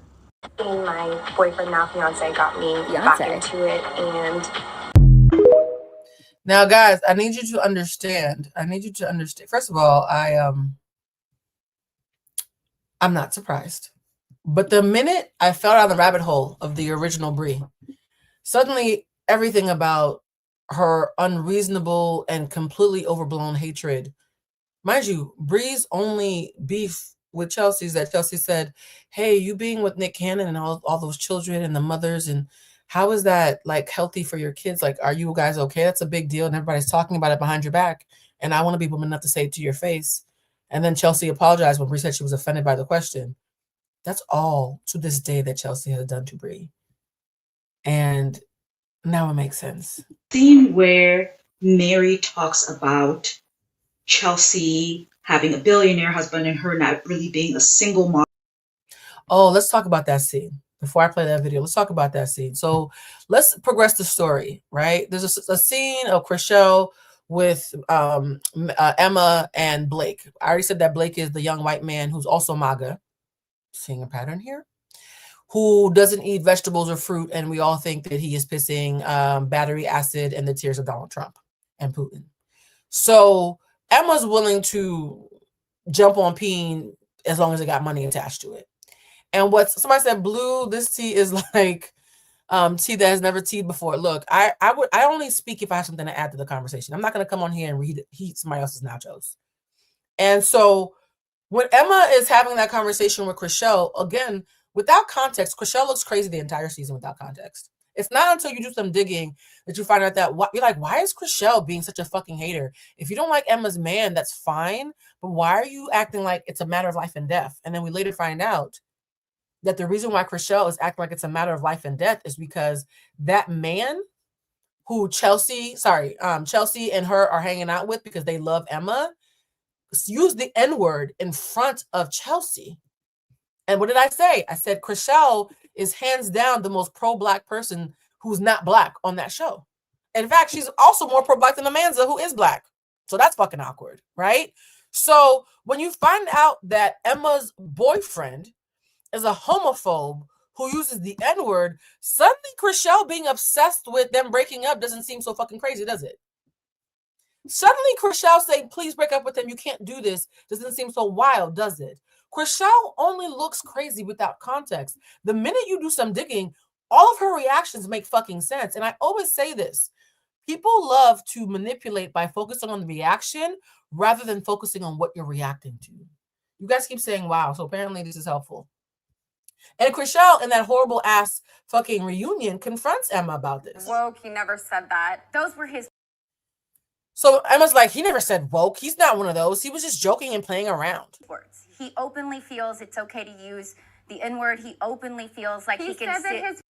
So Mike, you missed it. We did a whole thing about Amanza and her being the tragic mulatto who's the broke single mother that Mary has been best friends for 24 years. And Mary likes that version of empty ink cartridge black as opposed to full, excellent, opulent, sexy, full cartridge black, which is Chelsea. So yeah, we definitely talked about Amanza. Poor broke Amanza, child. She can't even stand in line at the bank, apparently. He told a story. I'm sorry, because he told Chelsea the same one on the boat, and it's the stupidest story, but he told Chelsea a story about how he can use the N-word because his friends are rappers and he thinks it's stupid that he can't say it. Saying that he's friends with a bunch of rappers and they try and get him to say it, and he says, my rapper friends be trying to get him to say the N-word. Nigga. And Chelsea's like, I've been through enough. Get me off this boat. No. And Emma, Chelsea, are did you he gonna sit here and did lie he not and say tell you that? that I ain't he defending died? Blake. I ain't defending Blake. Is I will that die what before I do. Yes, Amanza is empty ink cartridge black. Y'all know damn well that shit tracks. You know damn well it tracks. I'm not about to apologize for some shit that I meant. Malibu's most MAGA. So the N-word and a homophobe. You're gonna say that's what the conversation was. I'm serious. Why do you want Chelsea to defend your man? Like, imagine going to Chelsea and be like, okay, I love this girl, but the segue was a little rough for me. So I'm just gonna say yes, sis, I agree with whatever you're about to say. That transition was wild. She scared me a little bit. I didn't even see that part of the video. Somebody said, see, when Blue says I did some research, I sit up because, oh, guys, I just like to research. Y'all don't make me feel bad for doing research. The fact that I found that Brie is a former Hogan who was in a MAGA family and now calls black women trash for buying flowers. I just think that's suspicious. In the words of Umar, you don't find that suspicious? You don't find that suspicious? All right, let me continue, guys. All right, let's talk more about, speaking of Amanza, before we go back to talking about Chelsea, Amanza did respond to all the backlash she's been getting, guys. She did respond. Let's see what her response was. Hold on. Statement is actually even more disingenuous and manipulative. Oh, wait, this is the response to the statement. Let me find the original statement because you guys know I pulled it for you. I want us to talk about Amanza's response because it's kind of... Actually, do I care about Amanza's response? Okay, this is going to sound bad. I kind of stopped caring. Actually, no, let me be fair. Let me play Amanza's response. All right, here's her original response. Amanza put out an essay about this season of Selling Sunset, so let's get into it. She writes, I've read the DMs, seen the memes, and survived the reunion, just about. I've decided to write from the heart. Where to begin? If you know how many half-written statements live in my notes app right now, how many DMs I've read and almost flipped the F out, how many voice notes I've sent to my manager completely losing Amanda, we get it. You're unemployed. We get it. You had a lot of time on your hands. Please get to the point. it, then the reunion episode came out and I just had to stop, look at myself in the mirror, and laugh. About what? I get it. Reality TV and controversy work hand in hand, so outrage is expected. I signed up for this, so I can't act shocked now. Can I? But somewhere between entertainment and empathy, something got lost, and that's what I want to talk about. Is this about Mamdani, like victory speech? What is this? How is your response longer than your presence on the season? Amanda didn't have this many lines during the fucking season. Oh. Let me see. Can I fast forward? My intention was never to shame anyone. It was to remove the shame from something many people hide. I referenced myself because empathy was the point, not the punchline. If the question is, have I ever seen this person use, then the answer is no. Amanda, we all know that you and Nicole were doing blow according to you in the moment, and that because Nicole is Hannibal Lecter in a blonde bob wig, you are scared for your life because her and her lawyers want to wear you like skin. Come on, Amanda. Mike, Mike, behave. However, if the question were to be phrased differently, my answer may be different too. Wait. She said, if you ask me if I did drugs with the girl, the answer is no. But if you ask the question different, the answer might be different. Now, Bobby and Whitney, what the fuck is going on? Huh? That's like saying, did I sleep with him? No. But if you ask me different, maybe I did. What? Am I on drugs? What is happening? Okay. I am confused when it comes to Amanda. I'm as confused as her edges. This is just my truth and where things maybe have gotten mixed up. I saw my face at the reunion. I looked like I was holding back tears while trying not to sweat through couture. The tension in that room. The fact that Amanda and her fashions with no fashions felt the need to say couture. Bitch, that was not couture. That was David Bridal's. Shut up. Could have powered Los Angeles for a week. I wanted to cry, crawl under a table, and order a margarita all at once. I'm over it at this point, just clutching onto what's left of my frickin' sanity. Here's the uncomfortable truth. We're all part of the same machine. You watch the drama, post the comments, call for accountability, then reload for the next meltdown. I filmed the drama, survived the... You filmed the drama? Amanda, you had one scene. Amanda... When your mama named you and turned the D to a Z, shit, guys, it's been zesty ever since, huh, Amanda? Comments, apologize on camera, then try to sleep. Different sides of the same circus. We're all walking oxymorons, scrolling for joy, judging for sport, craving authenticity. Did ChatGPT write this? Because what was the reason? Where are we right now? It takes a lot of skill to talk for this long without saying anything. It actually takes, like, I've been writing since 2003 professionally. I can't do this. I can't write this many paragraphs and still manage to say nothing. This feels like a weird talent. While rewarding chaos. We preach kindness, but double tap cruelty. We cancel, then binge. We build people up just to watch how fast they fall. Okay, so now there's two professional writers who are like, we're a confusion. Okay, so I'm not, thank you, Mike. I'm like, what is going on? Where are we? Okay, now I feel like Liam needs to come back. We got took. We've all been kidnapped by Amanda's statement. I want to take this wig off and go lay down. I'm so exhausted from this. How much longer is it? I'm not above it. I'm in it, and that's the point. None of us are spectators anymore. We're all performers in the same algorithmic arena, pretending we're not part of the show. Now, let me make one thing crystal clear. Oh, you about to make something crystal clear. Heavy on the crystal. What is going on, Amanda?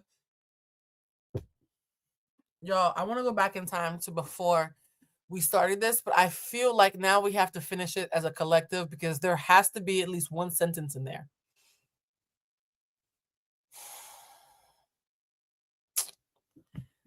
I'm not a quitter. No, we're going to get through this together, family, okay? This is our first challenge. We're going to get through this together. My blackness is not up for debate. Now, Amanda.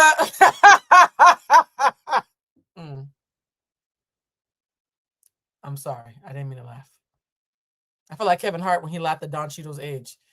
Continue, girl. I'm sorry. I'm a mixed race woman from Indiana. My dad is black. My mom is white. I've watched the KKK march down my hometown street. Wait, okay. Okay, y'all. I fear I can't do it. I actually don't think now we're talking about the KKK walking down the streets of Indiana. How did we get here? Nobody is supposed to be here. Somebody call Deborah Cox.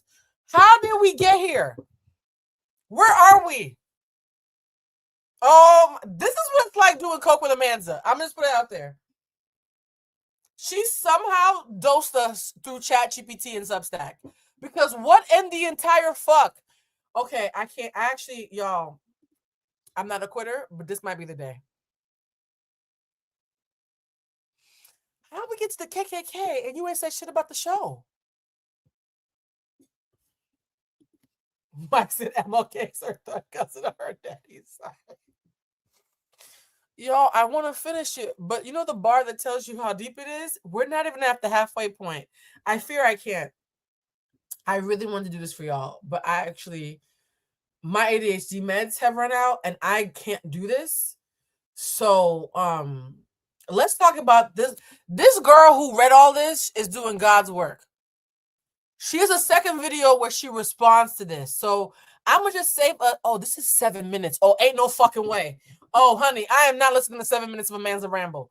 So let's just skip this part. Let's not and say that we did. Nobody has to know. Who's going to know? This is a little family chat. It's only me and 1,413 of my closest friends. Nobody has to know that we skipped it. 7 minutes. Barack Obama can't even. Okay. The girl who read it has a response to that 7 minutes. Then it is at first glance, because if you've been... Amanda's statement is actually even more disingenuous and manipulative than it... Wait, she got to a part where it was disingenuous. Oh, so y'all, we missed the good part. She said there was a part where it was disingenuous and manipulative. When did all that happen? Because we got about 3 minutes in and I heard about the streets of Selma. I was born by the river. I was born by the river. I was shaking some ass. That's all I heard, y'all. I don't know what that was. I don't know what that was, but I'm gonna just say whatever she said that's true. Let's listen to her response to her response. It is at first glance, because if you've been following Amanda on Instagram, I don't follow her, but I've been keeping up with the girls. And she used to have her manager tagged in one of her posts. I can't remember which one it was, but a couple of days ago, I found out that her manager is a dark-skinned black woman. And in this essay, she says specifically, she sent messages to her manager, absolutely like crashing out. You said, I was born by the river. I was shaking some. I'm still confusion. And I think it's really interesting that she shifts our attention to her manager as this person who's co-signing her and by extension her friends. And the manager in question is a dark-skinned black woman. I also went back and looked through the last 6 months of her posts, and I cannot find the manager tagged anymore. I find that really interesting. And the way that I know that this is her manager, because in Amanda's bio, she says email Priscilla. Oh, honey, we know, because she wore cornrows for the whole season just to make us, we had no choice but to know, honey. That wasn't, nobody forgot that. That's why I'm surprised she has edges. That bitch was just dressed like Cleo from Set It Off for a whole season just to remind us she was black. And now she's wearing fucking Ariana Grande ponytails. How does she have edges? How does Amanda still have... as a girl who has hair who was black... Sorry, the neurodivergence kicked in. I just need seen... Let your edges breathe, Amanda. That's all I'm going to say. You wore Set It Off braids and bad fashions for a whole year for us to recognize you were black. We get it. You're a Negro. We get it. Nega. We get it. We get it. I'm so... Amanda's blackness, I'm tired, okay? I'm tired. This is like when y'all kept on calling Mary from Sinners a black woman. Fine, you win. Ugh. Priscilla points down to a generic email address, okay? But then if you go to Amanza's following and search Priscilla, there's two Priscillas. One is someone who's like a fitness influencer. Okay, so maybe this girl is also on something. Because what did she say? Okay, y'all, I can't do a minute. I'm sorry. We were gonna have a segment on Amanza. I don't know what I want those 10 minutes back. I apologize. I don't know what that was. I don't know what that was. Yeah, let's go back to why Bree and Mary are fucking haters. And having alimony and that she's not struggling. Oh, yes. This was my original point before the ADHD and the Amanza fucking spiral happened. I think the reason why I've hypothesized this, and apparently a couple of people have said the same thing, the reason why Bree and Mary are disappointed, it was the whole point of Bree taking glee in destroying Chelsea's marriage previous season, was that they were hoping she would come back dejected, humbled, black, and broke. You know, like Amanza. And so they thought that Bree and Mary had bested Chelsea by turning her into a dark-skinned Amanza. Right? And now, here is Chelsea, divorced and still fabulous, divorced and still posh, divorced and titties still hitting, divorced and already dating again, divorced and selling flowers. I do believe they've been thwarted by actual Black excellence, because the Amanzas of the world made them feel like all you gotta do is take away a Black woman's lunch money and she gonna cry and do a little tap dance and smell Jason's peen, Amanza. But here comes Chelsea, who somehow has maintained her dignity despite having her family destroyed. And they divorced and got thicker. Yes, honey. And they don't understand how is it that you're now as manless as we are, because let's be clear, Romaine is a houseboy. How is it that you are now as single as we are and still thriving and prospering? Asked Amanza that if you really know what it means to be a single mom, you should go to Amanza. That scene. Oh, yes. Mary said, oh, when Chelsea, we need to talk about the scene where Mary and Chelsea had their confrontation. When Chelsea and Mary got their confrontation, let me not keep going past it. I'm going to read my notes, guys, real quick, because when the ADHD gets the best of me, because I'm still reeling from that Amanza. Yo, I feel like I just took a shroom trying to understand Amanza's statement, y'all. I feel like I just took a fucking shroom on camera. I didn't. But, okay. Let's look at the notes. What happened at the dinner? Ooh, there's a lot of fucking notes. Okay, Mary's. Okay, so first, a B-list broker at the firm comes in and gives Mary flowers, and Mary's elated. Oh, shit. Okay, I was talking shit about Alana. All right, so episode 7, right? Because episode 6 is where Mary was like, no, why your hangers? Because of the beautiful flowers, right? And then, what's her name? Bree was like, oh, trash from a nigga. Like, you know, that whole scene. So episode 7, I call it The Last Supper. Oh, that's a great name. Episode 7 is The Last Supper, except Jesus has been replaced by a Karen child, and the Judas in the room is a British Black woman who had the audacity to send a bouquet of flowers. What the fuck is this show? Oh, those are my notes. My bad. I should probably start reading my notes to myself first. So yes, The Last Supper. Okay, let's discuss The Last Supper. So, according to the notes now, first, an A-list broker, I think her name is Alana, but who the fuck cares, at the firm comes in. Damn, I need to read these. Okay, sorry. Comes and gives Mary flowers. Mary is elated. She doesn't scream, and Liam Neeson doesn't show up. Funny how that works. So yes, for some reason, when Alana gives her flowers at the beginning of The Last Supper, episode 7, nobody, and it's on camera. I thought you was upset because you was getting flowers on camera. You thought that Chelsea knew. Alana knew you were going to be on camera and gave you flowers. The thing that you're accusing Chelsea of, Alana actually did, and all you said was, thank you, these are beautiful. What do Alana and Chelsea have that's not in common? They're both women. They're both brokers. They both said they feel bad for you. They both gave you flowers. What is the only thing that separates them? Interesting. So, Alana walks in and immediately hands Mary flowers on camera. The offense that Chelsea allegedly committed, and there's no tears. There's no Liam Neeson. Nobody's getting took. The dog's not running for its life. Bree's not looking for a trash can to throw them in. How's that possible? I thought we was upset that bitches who need airtime, and Alana actually needs airtime. Alana needs so much airtime that when I put her picture up, I cover her picture with my face. You can't even see Alana. She's in the corner. She's behind Gia's comment. There she go. So let me get this straight. A bitch who actually needs airtime brings you flowers on purpose on camera to get a moment, and you say thank you.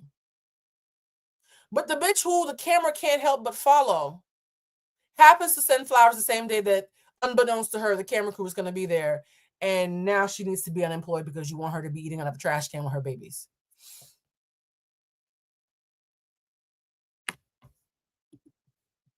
Got it. Okay, let me continue with these notes. Then Jason gives a speech about how they're big family. Red flag, because you don't fuck half your family, Jason. What the fuck? I agree with myself on this note. Then I said, Mary's robbery comes up because Mary brought it up, of course, and she admits that she's still in too much shock to cry over losing all her mother's heirlooms. But wait, you cried about Chelsea's flowers, though. That's true. How are you at dinner talking about you're too shocked to cry about losing your mother's heirlooms, but you cried about Chelsea sending you flowers? Again, what's the difference? Interesting. And then next it says, not knowing that she's been the topic of discussion because she's a bad bitch minding her business and actually selling homes, Chelsea feels bad for Mary and speaks up to console Mary to let her know it's okay to feel her feelings and mourn what she lost.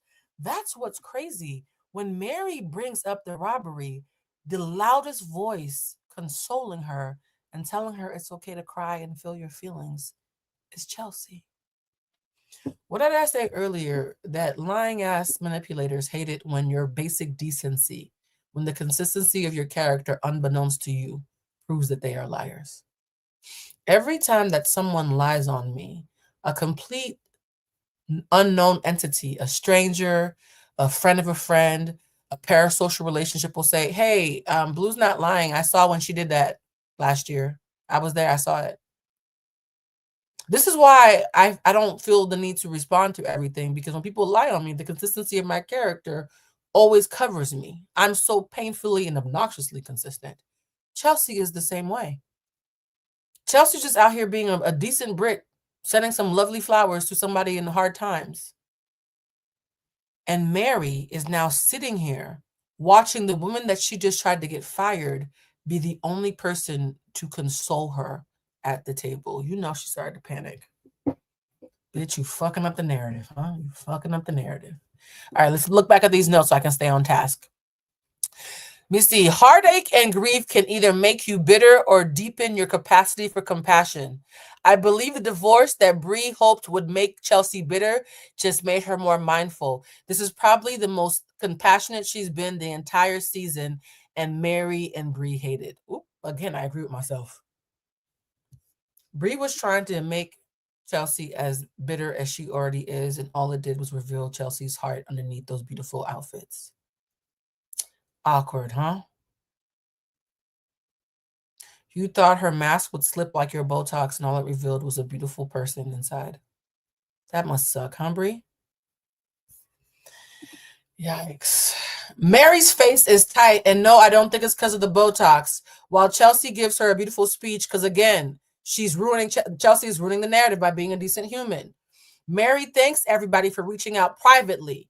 She makes it a point to say privately and then immediately pivots to interrogating Chelsea about why she wasn't private and sent public flowers instead of a private text.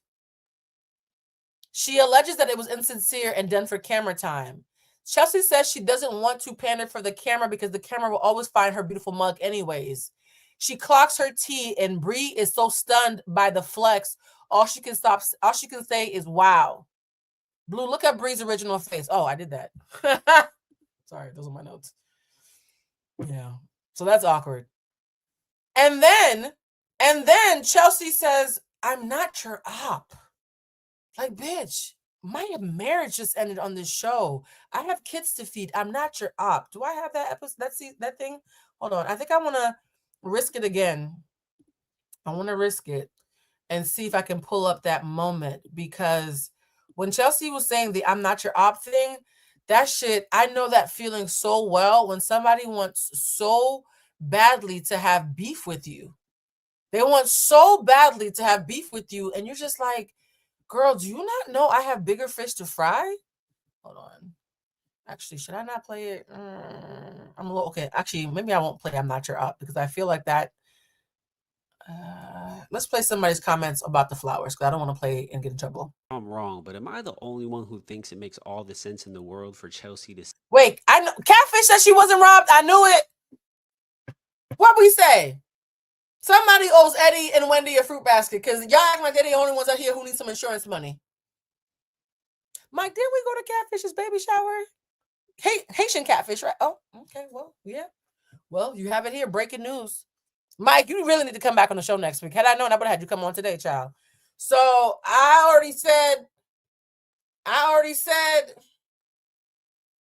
that this is the biggest scheme that Todd ever set up for the reality girlies was the insurance. We called it. Did we not call it, family? But okay, let's discuss the flowers since it's Flowergate. send Mary flowers rather than a text message? Like if I'm having a personal problem with someone and I'm not talking to them, but I want to wish them well, I'm going to send them a nice gesture from a distance, like some flowers or a card. There's no way that I would send a personal text if we haven't been in communication on purpose because we And I don't don't like each fuck other. with you. Now, as far as Chelsea sending them on camera on purpose, well, that's a different conversation. And it's something that I also disagree with Mary on. I don't think Chelsea set them on purpose. I think production set that up. That's what production's supposed to do for reality TV. We saw them do something like that earlier in the season where it just so happened that Crishell had to read Nicole's card at that dinner. And it was even Mary's first thought that production had set her up. That's why she had that whole blow up with production in that scene.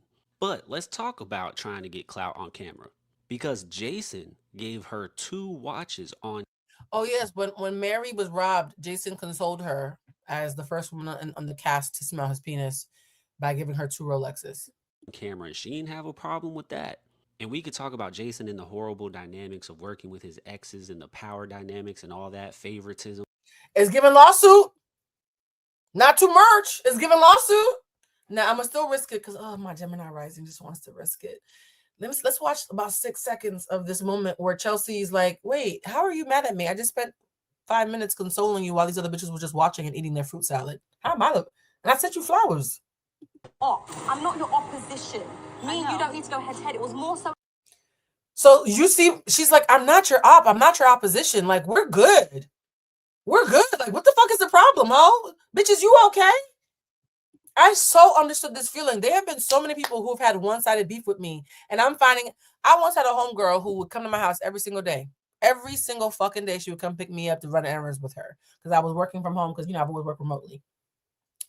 And one day, we go to Cuba with her and her man. And he gets there first because she had like a thing with her family. So he got there before she did. So it was me, my homegirl, and her boyfriend. And she was going to get there the next day. And he was like, "It's so good to finally meet you. Even though y'all be getting into fights, she really loves you." Me and this girl had never had an argument.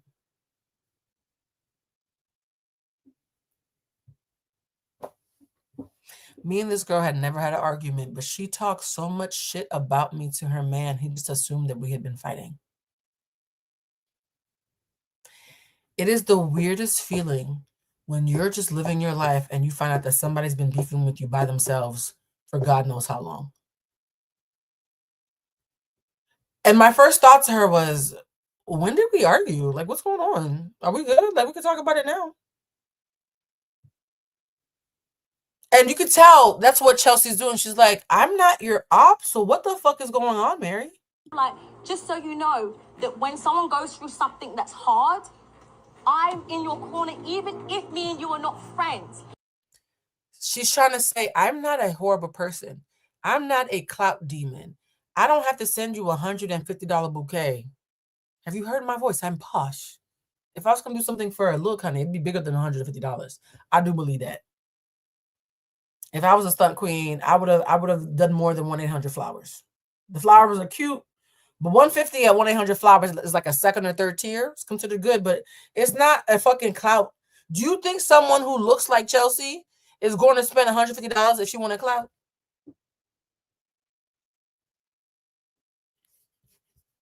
I do not wish bad on you, contrary to your belief, okay? I sent you $150,000 and said, thinking of you during this hard time. You're here saying that I did it for the camera. What the fuck do you think I need camera time for? What the fuck do you need? I'm not going to pay too much. I don't want to get in trouble. But I think we all understand the gist of this. Yes, we all understand the gist of this. And at one point, you know what Mary says? Mary says, well, because Chelsea ate her the fuck up. Mary says, well, you're going through a divorce. You could have saved that $150 and called me. Bitch, do you really think that Chelsea needs to save $150?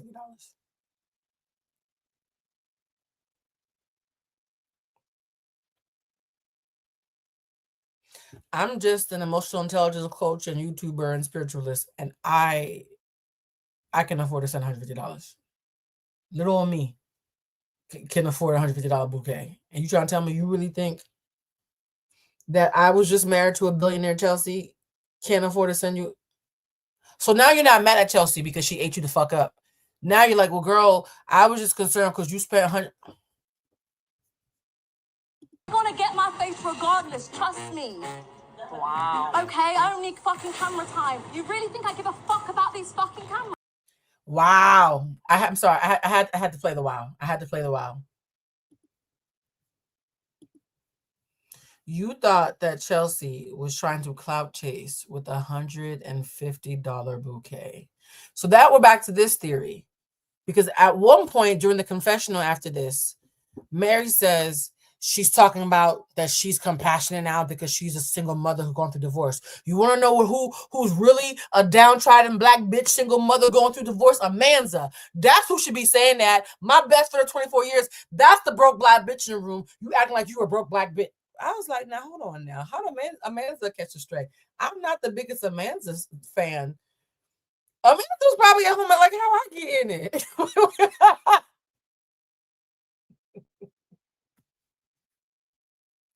She said Chelsea trying to act like we should feel bad for her because she's a single mother with no. You know who's a single mother who ain't got shit? Amanza, okay? Amanza, no, that's who should be. I was like, now, Mary, Mary, that's not how you talk about your best friend. Damn, Amanza was out.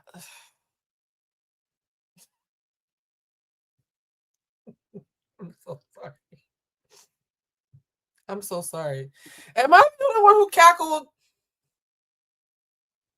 She said, now, bitch, I know where you live because I put down the down payment. I'm sorry. I'm becoming delirious, y'all. She really, they've been calling Amanza broke for like 5 seasons now. That's wild. And the little bit of money she has, she spent on bad fashions.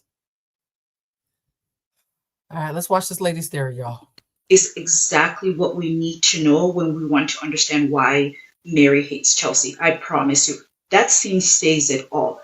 Because Mary is threatened by Chelsea's excellence. Yeah. Every aspect of it. And mind you, even though Chelsea is still divorced, she is not carrying herself as such. She has picked herself up. She is literally working extremely hard to make ends meet for her and her family. And she is doing it in the most amazing way. Fortunately for her, the circumstances that she married in when she got divorced, hopefully, we don't know the details, she ended up well. So Mary expected Chelsea to be this devastated, sad, divorced mom struggling. And she didn't see that. Because I feel like that is why Mary tolerates Amanza. Because Amanza is in Mary's world below her. So she cannot stand to see Chelsea, even though this divorce was supposed to break her, this divorce was supposed to destroy her. You can see Chelsea has a village. Chelsea's also been fired. Michelle Stauss is telling people that Mary was too afraid of Chelsea to film the final episode, and that's just not true.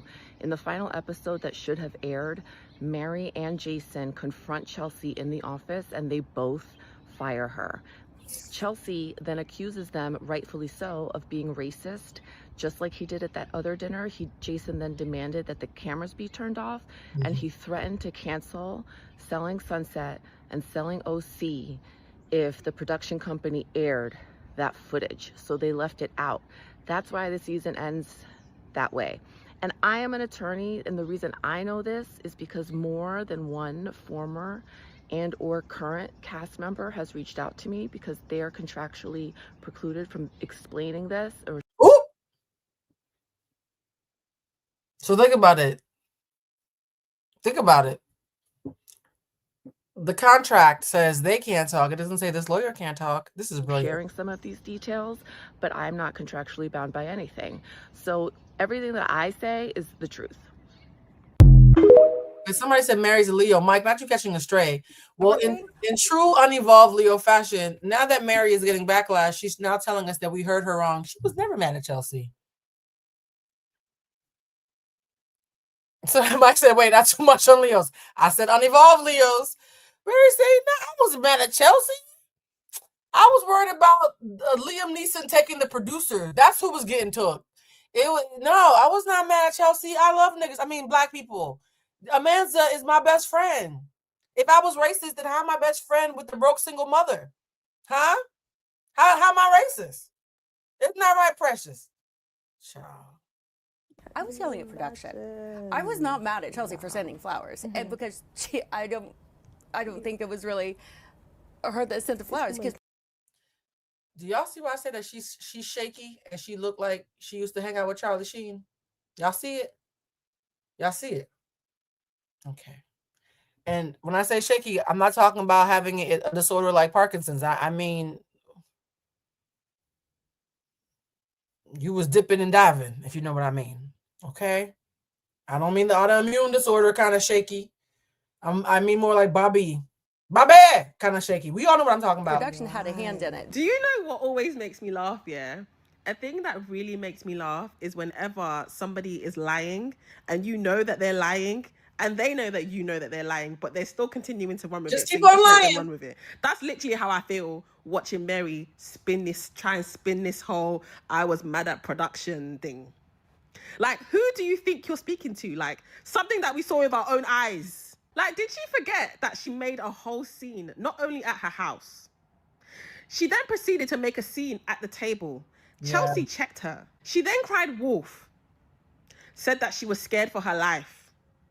Said that she can't be in the same room with Chelsea because she's dangerous and all this type of stuff, yeah? Mm-hmm. Then she went to the Valentine's Day party, made a whole scene there.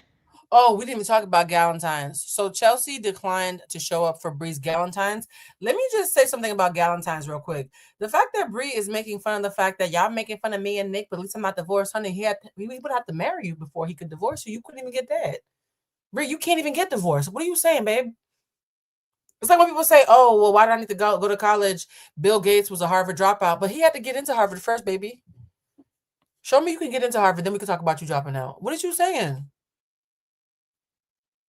How are you judging from outside the club when you can't get in? This is weird. So the same Bree who claims that she has won in love because she can't get divorced without recognizing what she just said, also in the next breath said that she hates Valentine's Day, so she's throwing an opulent Valentine's party because Nick has other arrangements with his other 5 girlfriends. And she invites all the girls, and Chelsea, Emma, and Crishell all decline. But because the party planners did not go over the list of who declined, when Mary walks in and sees Chelsea's name on a nameplate, Mary starts to cry and freak out, and there's another scene with Chelsea not even there. Mary starts to act like she's being attacked, like she's about to get took again. Liam Neeson is back. I feel like Liam Neeson just follows Mary around in blackface all the time, right? And if you know Liam Neeson's history with black people, that's actually a funny joke. But the fact that Mary starts to put on this one-sided play until Bree comes out, she says, honey, Chelsea's not here. She's not coming. What is you doing? She's like, oh, she's not here. She's like, no, honey, you keep shadowboxing. There's like nobody here. And then Bree Bree hates black women so much. I'm gonna look at my notes. Bree hates black women so much. Let me see. At the table, Chelsea explains that being divorced single mom, I already went over that. Show them that you found about Hulk Hogan. I already did that. Oh, at Valentine's. Hold on. Galentine's. There we go. Bree. At the Galentine's thing, Bree tells Jason and Brett that they're not invited because Galentine's Day is for the women. But then how come half the table is full of men because the women didn't want to come? She threw a fuck Valentine's Day party because Nick Cannon was sharing the holiday with 5 other women. And then when Mary comes, she throws Chelsea's name tag and says, fuck that bitch. Why are you taking Chelsea's name tag and throwing it over the balcony screaming, fuck that bitch? Chelsea has not mentioned your name a single time this season. As somebody who believes in magic and energy, to take somebody's name and throw it over a bridge and yell, fuck that bitch, that's a spell. That's the evil eye. Chelsea, if you see this, I will send you a free spiritual bath. Swear to God. I don't like that. That's a spell. I don't like that. Taking a fucking hand carved, like I've been to parties that do this. It's like glass, but they carve your name in glass. Taking something that has someone's name carved in it and throwing it over while yelling, fuck that bitch, I don't like it.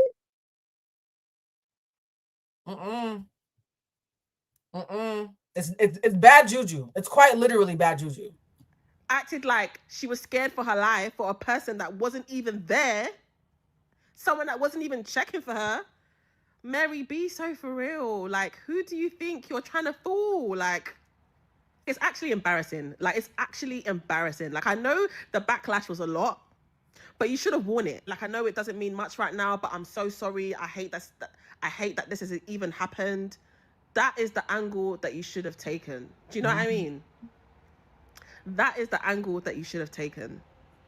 Trying to gaslight us, the audience, and gaslight what we saw, what we witnessed, and were completely appalled by. Now, here's speaking of what we were completely appalled by. I noticed when I was doing a bit of a deep dive for this live that Chelsea isn't the only person who didn't interact with Brie this season. Crishell didn't interact with Brie either. And in one scene when she's talking to Sandra, you know, the Sofia Vergara's cousin who's the pick-me who wanted to have a moment but just couldn't figure out how to make it happen. At one moment, she's talking to Sandra, I think, the Sofia Vergara cousin girl. And she says, I don't talk about money, religion, and pronouns. Something like that. She's like, I don't talk about pronouns. Again, my little spidey sense went up. Why doesn't Brie talk about pronouns? That's such a specific, because people used to say I don't talk about religion because it's a terse subject, but why is pronouns something you wouldn't want to talk about? Because pronouns are just a matter of respect. Saying you don't want to talk about pronouns means that you're refusing to respect people's pronouns. But why would Brie feel the need? This is how my brain works, guys. My brain gets stuck on something or my little antenna goes up. Why would Brie keep saying that I don't talk about Mariah, money, and pronouns? And Brie and Crishell have not done a single scene together. So I did some research.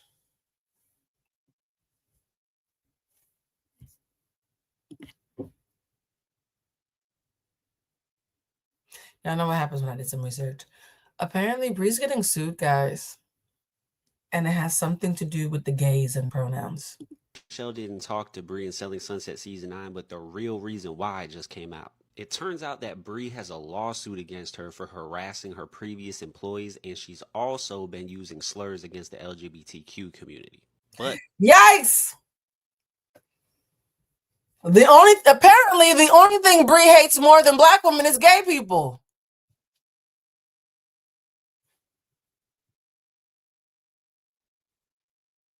To the point where she's getting sued for it.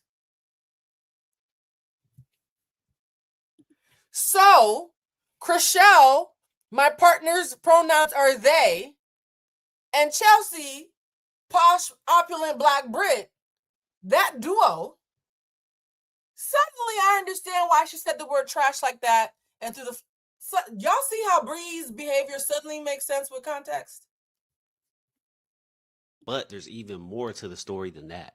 It turns out Crishell decided to distance herself from talking with Brie because they weren't allowed to bring up Brie's lawsuit while they were filming, which also included them not. Crishell said, if I can't tell people that you're a fucking homophobe, we ain't even got to talk, bitch. I'm not doing this with you.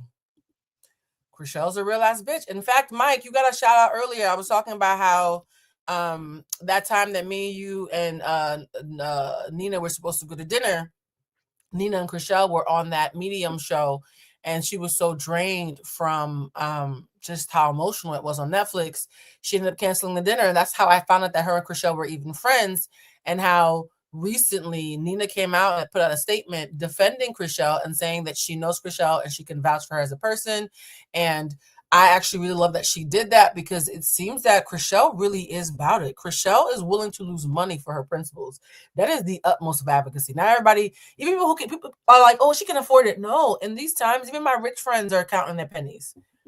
There are people who could be billionaires who still wouldn't give up money for principles. So I really do applaud Crishell for the way she's been 10 toes down on this. Being able to talk about the proof that Crishell had seen when it comes to the allegations of what was going on. And then Bree and Sandra in the reunion were taking shots at pronouns and laughing about it. So after all that, I totally understand why Crishell wants absolutely nothing to do with Bree. But I've seen so many comments talking about how Crishell's a mean girl now. Like, what? Y'all don't see how these people keep coming for Crishell, and all she does is just set her boundaries and tell people to stop hating and stop being bigots, and they can't do that? Like, of course she's going to fire back on all these people after a while, or set some distance, create some boundaries, something, because they keep trying her. But what do you think? Do you think Crishell does too much, or you? I don't think Crishell's doing too much. I think Crishell is setting a beautiful example. But you know who does do too much and not enough at the same time? Jason and Brett. Jason and Brett are being obliterated by the fans. And yes, I hate this lady, but she just happened to be making a good point here in this video. In their comment section. And I love to see this. This comes after Mary's ridiculous freakout over sympathy flowers that Chelsea sent her. The fact that there are people supporting Mary after the way she has acted towards Chelsea is disgusting. Who is supporting Mary? Somebody said, Mike said, can we talk about how Blue is serving all this tea to journalists? Look, don't send me on a goose chase. I'll find something. I will find something. And I also want to talk about, guys, how this is actually a reminder to all of us as viewers to wait for context. Crishell looked crazy without context until I did this digging, right? Like, if you see someone who is normally reasonable having an unreasonable reaction, ask yourself, what are they reacting to? This has been a reminder about that. So many people who had weird moments during the season, now it makes total sense when you pan out with the context. And these two, especially Jason, always support Mary no matter what. Let's get to the comments because they do not disappoint.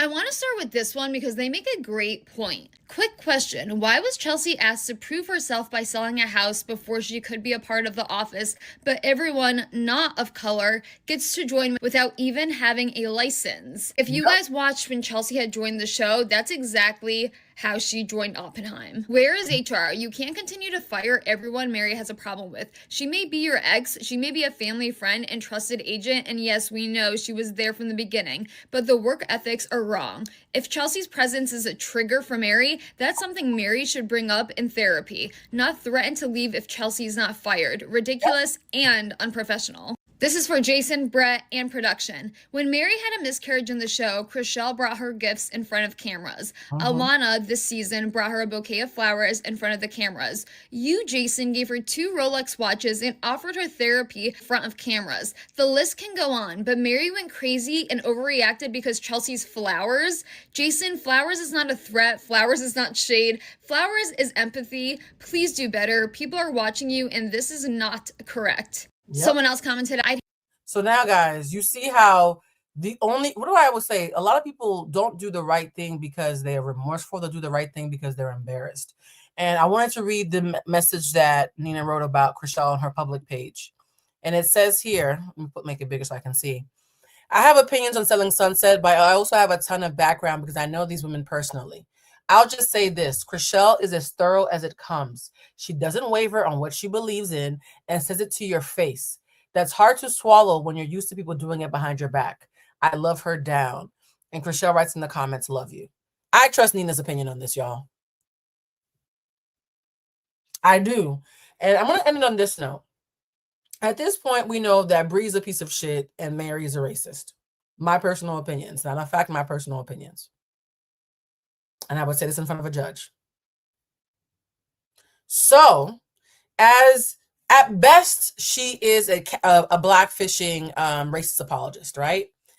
Same. Mike says, we trust Nina. And what we've seen of Crishell has been on some burn it all down type of time. So, Well, I was doing research on Crishell because I wanted to make sure Crishell wasn't going to embarrass me, right? I was like, Crishell, I'm about to come on here and tell these people that you a good one. Please don't embarrass me the way Rhonda did from Married at First Sight. For those who've been asking, yes, I will be doing a part 2 of Married at First Sight. For those who haven't watched it yet, please start watching it. I think they're about 8 episodes in, so do a fun binge, and maybe I'll do a Married at First Sight live next week when I'm in Boston. But while I was researching Crishell, I saw a video that Crishell commented on and loved. But the video wasn't 100% complimentary. The video was actually very balanced. The video said, somebody said, bust down Blackiana Bree. Child, she wishes. The video was a video that was fair, that said Crishell can be annoying sometimes, but she's a real person.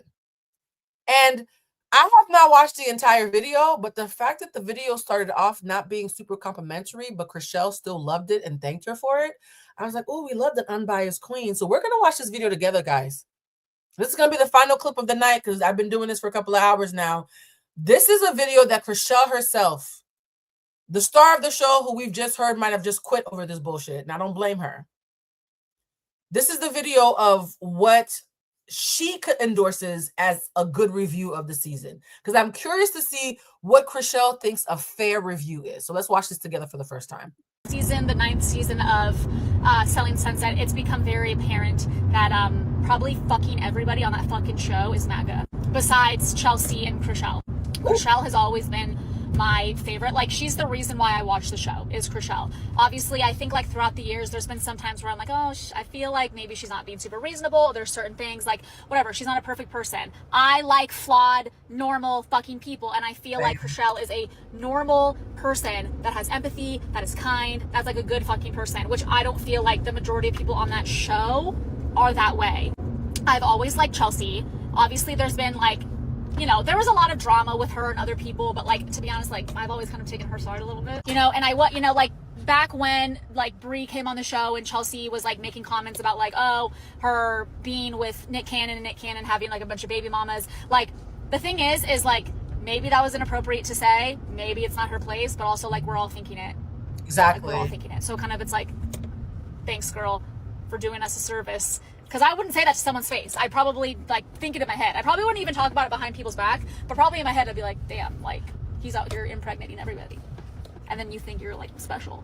But anywho, everyone on that fucking show besides Crishell and Chelsea are a bunch of MAGA fucks. Because I watched that fucking reunion last night and I am infuriated. First of all, Mary is a fucking racist. And I always thought it was weird. I was like, why is Mary? I love it when white women can just say the truth like this. Y'all know how I feel. She can't come to the barbecue, but we'll bring you a plate, bitch. We love this. I hate Chelsea so much. I'm kind of lost. I'm kind of lost how that started. But I'm like, okay, whatever. But then when Brie had that stupid fucking Valentine's Day party and Mary saw the name tags on the tables and saw Chelsea and had a goddamn fucking panic attack, the bitch isn't even in the room. She started crying. She's like, huh? How are you being attacked with no attacker? Why are you scared of her? She's like never been aggressive. You know what I mean? Like, she's not someone that's like in people's faces like Brie. Which also, Brie is not actually in anyone's face. She's a huge fucking fraud. I'll get to that fucking hoe. But Chelsea has like never said or. She says she's a huge fraud. I'm gonna get to that hoe when it's. What? Oh, Crishell. This is Crishell's favorite comment. Crishell is on. Okay, Crishell wants to smoke because it was a public comment too. Or done anything, so it's like really weird for Mary to get so upset and like honestly seemed like scared. Fucking weird. And also in the reunion, okay, the thing is I trust Crishell, and I trust Crishell because she has always been someone that not only on the show but outside of the show and on her social media been someone that stands up for important things. Okay, she's very vocal about her opinions and her morals, and I respect that because I don't really fuck with people that are like, I don't like to get political, I don't like to get. You're a loser. So I've always trusted her. By the way, welcome Mental Millennials and all the new members. We're gonna have so much fun this week. We're gonna be doing a book club meeting tomorrow. I'm gonna be doing a what's they call that shit? Mercury retrograde tarot free reading for the general public either tomorrow or Friday. So stay tuned, guys. So whenever she has said that she doesn't like somebody, I'm like, I know why. Because that person is probably a shitty fucking person and is probably homophobic, is probably racist, and is probably problematic. Like, she's true. I actually like, if you think about it, everybody that Crishell has had beef with has ended up being homophobic or racist in some way, or incredibly problematic, or I think they're hiding a dead body. Nicole, please don't come find me. Thank you. and that's just kind of what history has shown us. So then when Crishell didn't like Emma's boyfriend, I was like, oh, he's from Florida, he has a southern accent, and he's disgusting. He's probably MAGA. That's what I thought. And then it comes to the reunion, and she talks about the insane, disgusting things that this man has said. And all she did was go on social media and say, hey, yeah, me and Emma aren't friends because she's dating a fucking conservative man. I'm sorry. Like, I understand. No, I don't understand. I'm not even going to try to. And for anybody who's wondering who this conservative man is,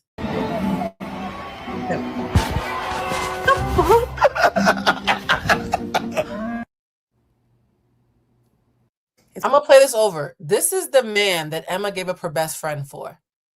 The 28-year-old man who doesn't eat fruits and vegetables and pees out battery acid. Could it be his money? Because it couldn't be love, child.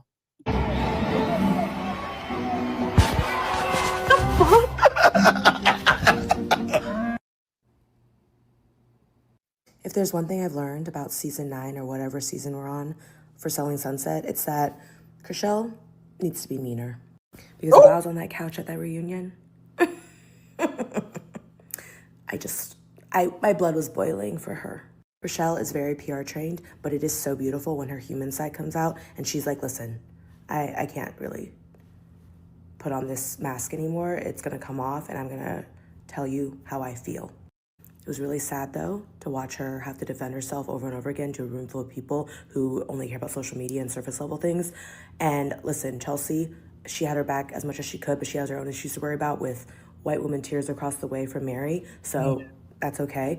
But, like, I just wanted to be in that room with Crishell because, that was just so horrific to watch. Crishell is making it sound like she's not coming back for the next season.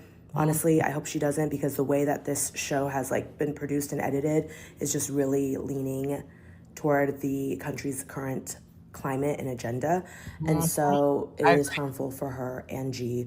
And I think being on the show is going to be harmful in this climate, because now that the bigots have backing by the president, they have no incentive to hide anymore. I think that she should be gone with it.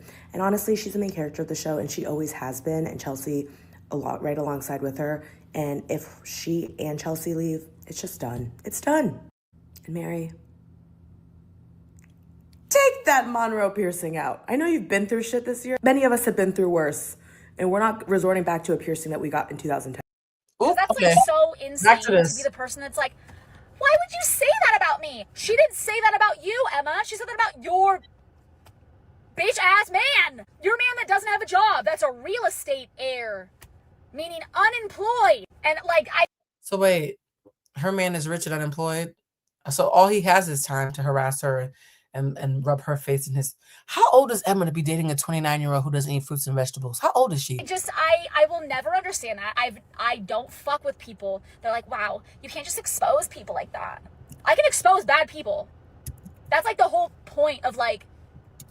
I mean, not the whole point of life, but it's hey, if someone's a piece of shit, they don't... Wait, Emma is only 33?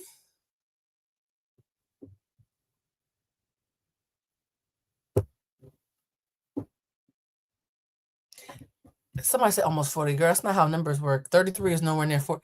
Emma is only 33? Okay, I'm gonna stop looking at white women's ages because I feel like we keep having this moment. Let me hit play. Don't really get to have a pass or have some type of privacy. You literally talked about how you say the N-word. So I think you should be exposed for that. And wait, Crishell is 44, but Emma's only 33? You mean to tell me that Crishell is 11 years older than Emma, but they look like peers?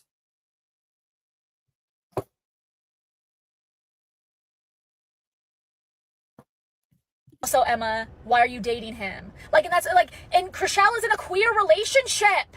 She's in a queer relationship with a non-binary person, and you're dating a conservative Floridian man You think that Crishell is gonna be chill and cool and support you when not only are you dating him, but you've gone back several times. So not only is he conservative, but also she was talking about how horrible he treated Emma. So it's like there's so many layers to it. Like, what the fuck? And everyone was like against Crishell in that moment, except for Chelsea. But everyone was like, wow, you really can't do that. And fucking Mary, like, acting all sad. She's like, do you think that it's okay for you to like... She even has Mary shaking this down. So we all agree that Mary was hanging out with Charlie Sheen back in the day. Okay, I love this for us. Okay, me and this girl, I like her. And it's not just because our hair's the same color today. I like this lady. Violate her privacy by putting that on social media. Mary that faked a robbery to her own home for the insurance. Oh, not this bitch agrees with catfish, Mike. Okay, I might let her park outside the cookout. Again, she can't come in, but still, I like this lady. For the insurance payout? Shut the fuck up. So yeah, I heard that Chelsea's fired, which I think is crazy. And I know that Crishell is leaving the show. So you'll never catch me watching that show ever again. Because genuinely, she was the only reason why I was coming back each season for 9 seasons, basically 9 years of my life. How embarrassing. And then now Chelsea's gone. And I'm like, cool. So the only real bitches that actually make sure that they don't align themselves with fuck-ass people. And then, oh my God, really quickly, I really hope you guys have been listening to this on 2-speed. Because, like, I have a lot to say. But Brie, if I ever see that girl, I will not do anything. But I don't. Come outside. Me and the other redhead not going to do nothing. We just want to talk. Come outside. We're not going to beat you up. We just want to talk, Brie. Just come outside. I don't fuck with her. She pisses me off. Because also, let's take a look at this season really quick. Okay? Brie did not have one confrontation or one argument with anybody that she was in a room with. You know what I'm saying? Like, it's like she would talk shit about Chelsea, talk shit about Crishell, talk all this shit, not around them. And then they're all in the same room, and all of a sudden she has nothing to say. All of a sudden she has nothing to say. She just makes all these faces. Girl, bye. Like, I feel like she watched a bunch of, like, Bad Girls Club, like, as a kid, and she's like, I'm gonna be like that. But then it's like, but you're really not a bad bitch. Like, you're kind of a little fucking pussy. And I'm really tired of this, like, yeah, I don't cry. I don't give a fuck. I don't fucking care. That is how Brie talks. I don't give a fuck. She's very much like Bad Baby, except Dr. Phil is nowhere to be found. She's just talking to herself and Mary. People that don't care don't say that. People that don't care to say that. They don't. But last point I'm going to make. She's sitting next to Emma, making all of these dirty looks at Crishell, because Crishell's like, hey, Emma, your boyfriend said that he likes to use the N-word. Brie is over here rolling her eyes. Oh my gosh, Crishell's so annoying. Defending Emma. And I'm like, wait, doesn't she have a black son? Hold on. Because I couldn't watch the entire reunion because it was too boring. Brie was there when the N-word conversation happened, and she was just making faces when she has a biracial son with Nick Cannon. Hotep Nick Cannon, who wears turbans from the beauty supply, Nick Cannon. You're apathetic to blatant anti-blackness in the presence of a black person while raising a half-black child. Oh, bitch. Yeah. I might. Okay. Well, let me not make threats online. Brie, fuck you, though. Respectfully. Hey, Brie. Don't you have a biracial child? Isn't your son black? So that doesn't bother you, though. So you're just gonna fuck Nick Cannon, but then you don't actually care about, like, racism in this world. You have a son that's gonna experience racism in this world, but you don't care? Yeah, you can go fuck yourself, Brie. I love her. Can we all just clap? We need to clap.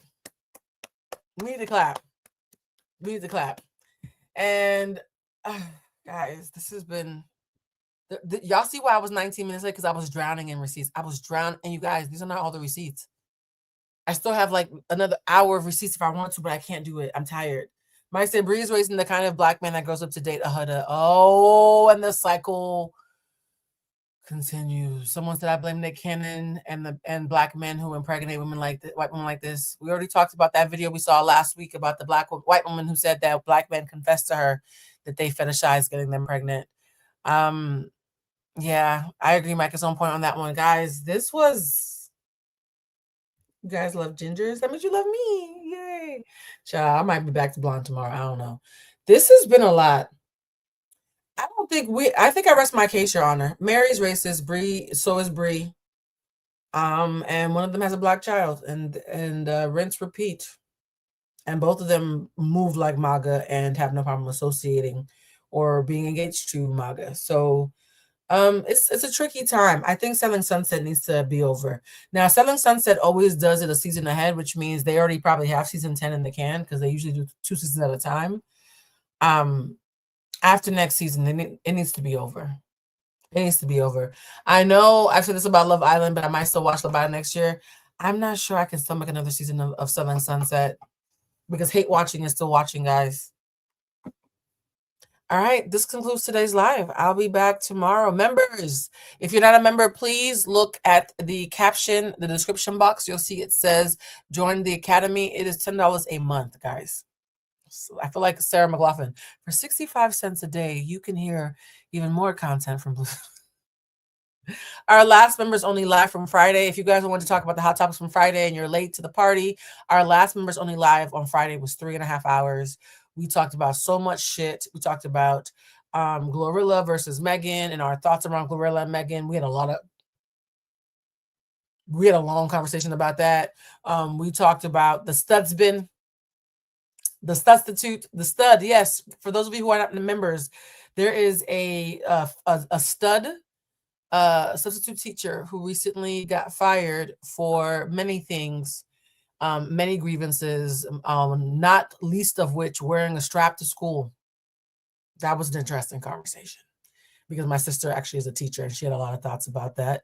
So yeah, guys, I'm going to be here for the entire holiday season. I want this holiday to be fun. I want it to be engaging.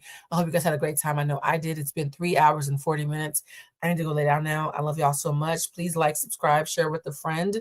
And until next time, which is tomorrow, if you remember, I'll see you guys. And also, guys, also, because Mercury is in retrograde, ask yourself, how am I going to be more mindful and intentional for the next 20 days? Because retrograde is 3 weeks. Retrograde is not over until the 29th, but there's a shadow period. So technically, we're not going to be safe till like December 4th.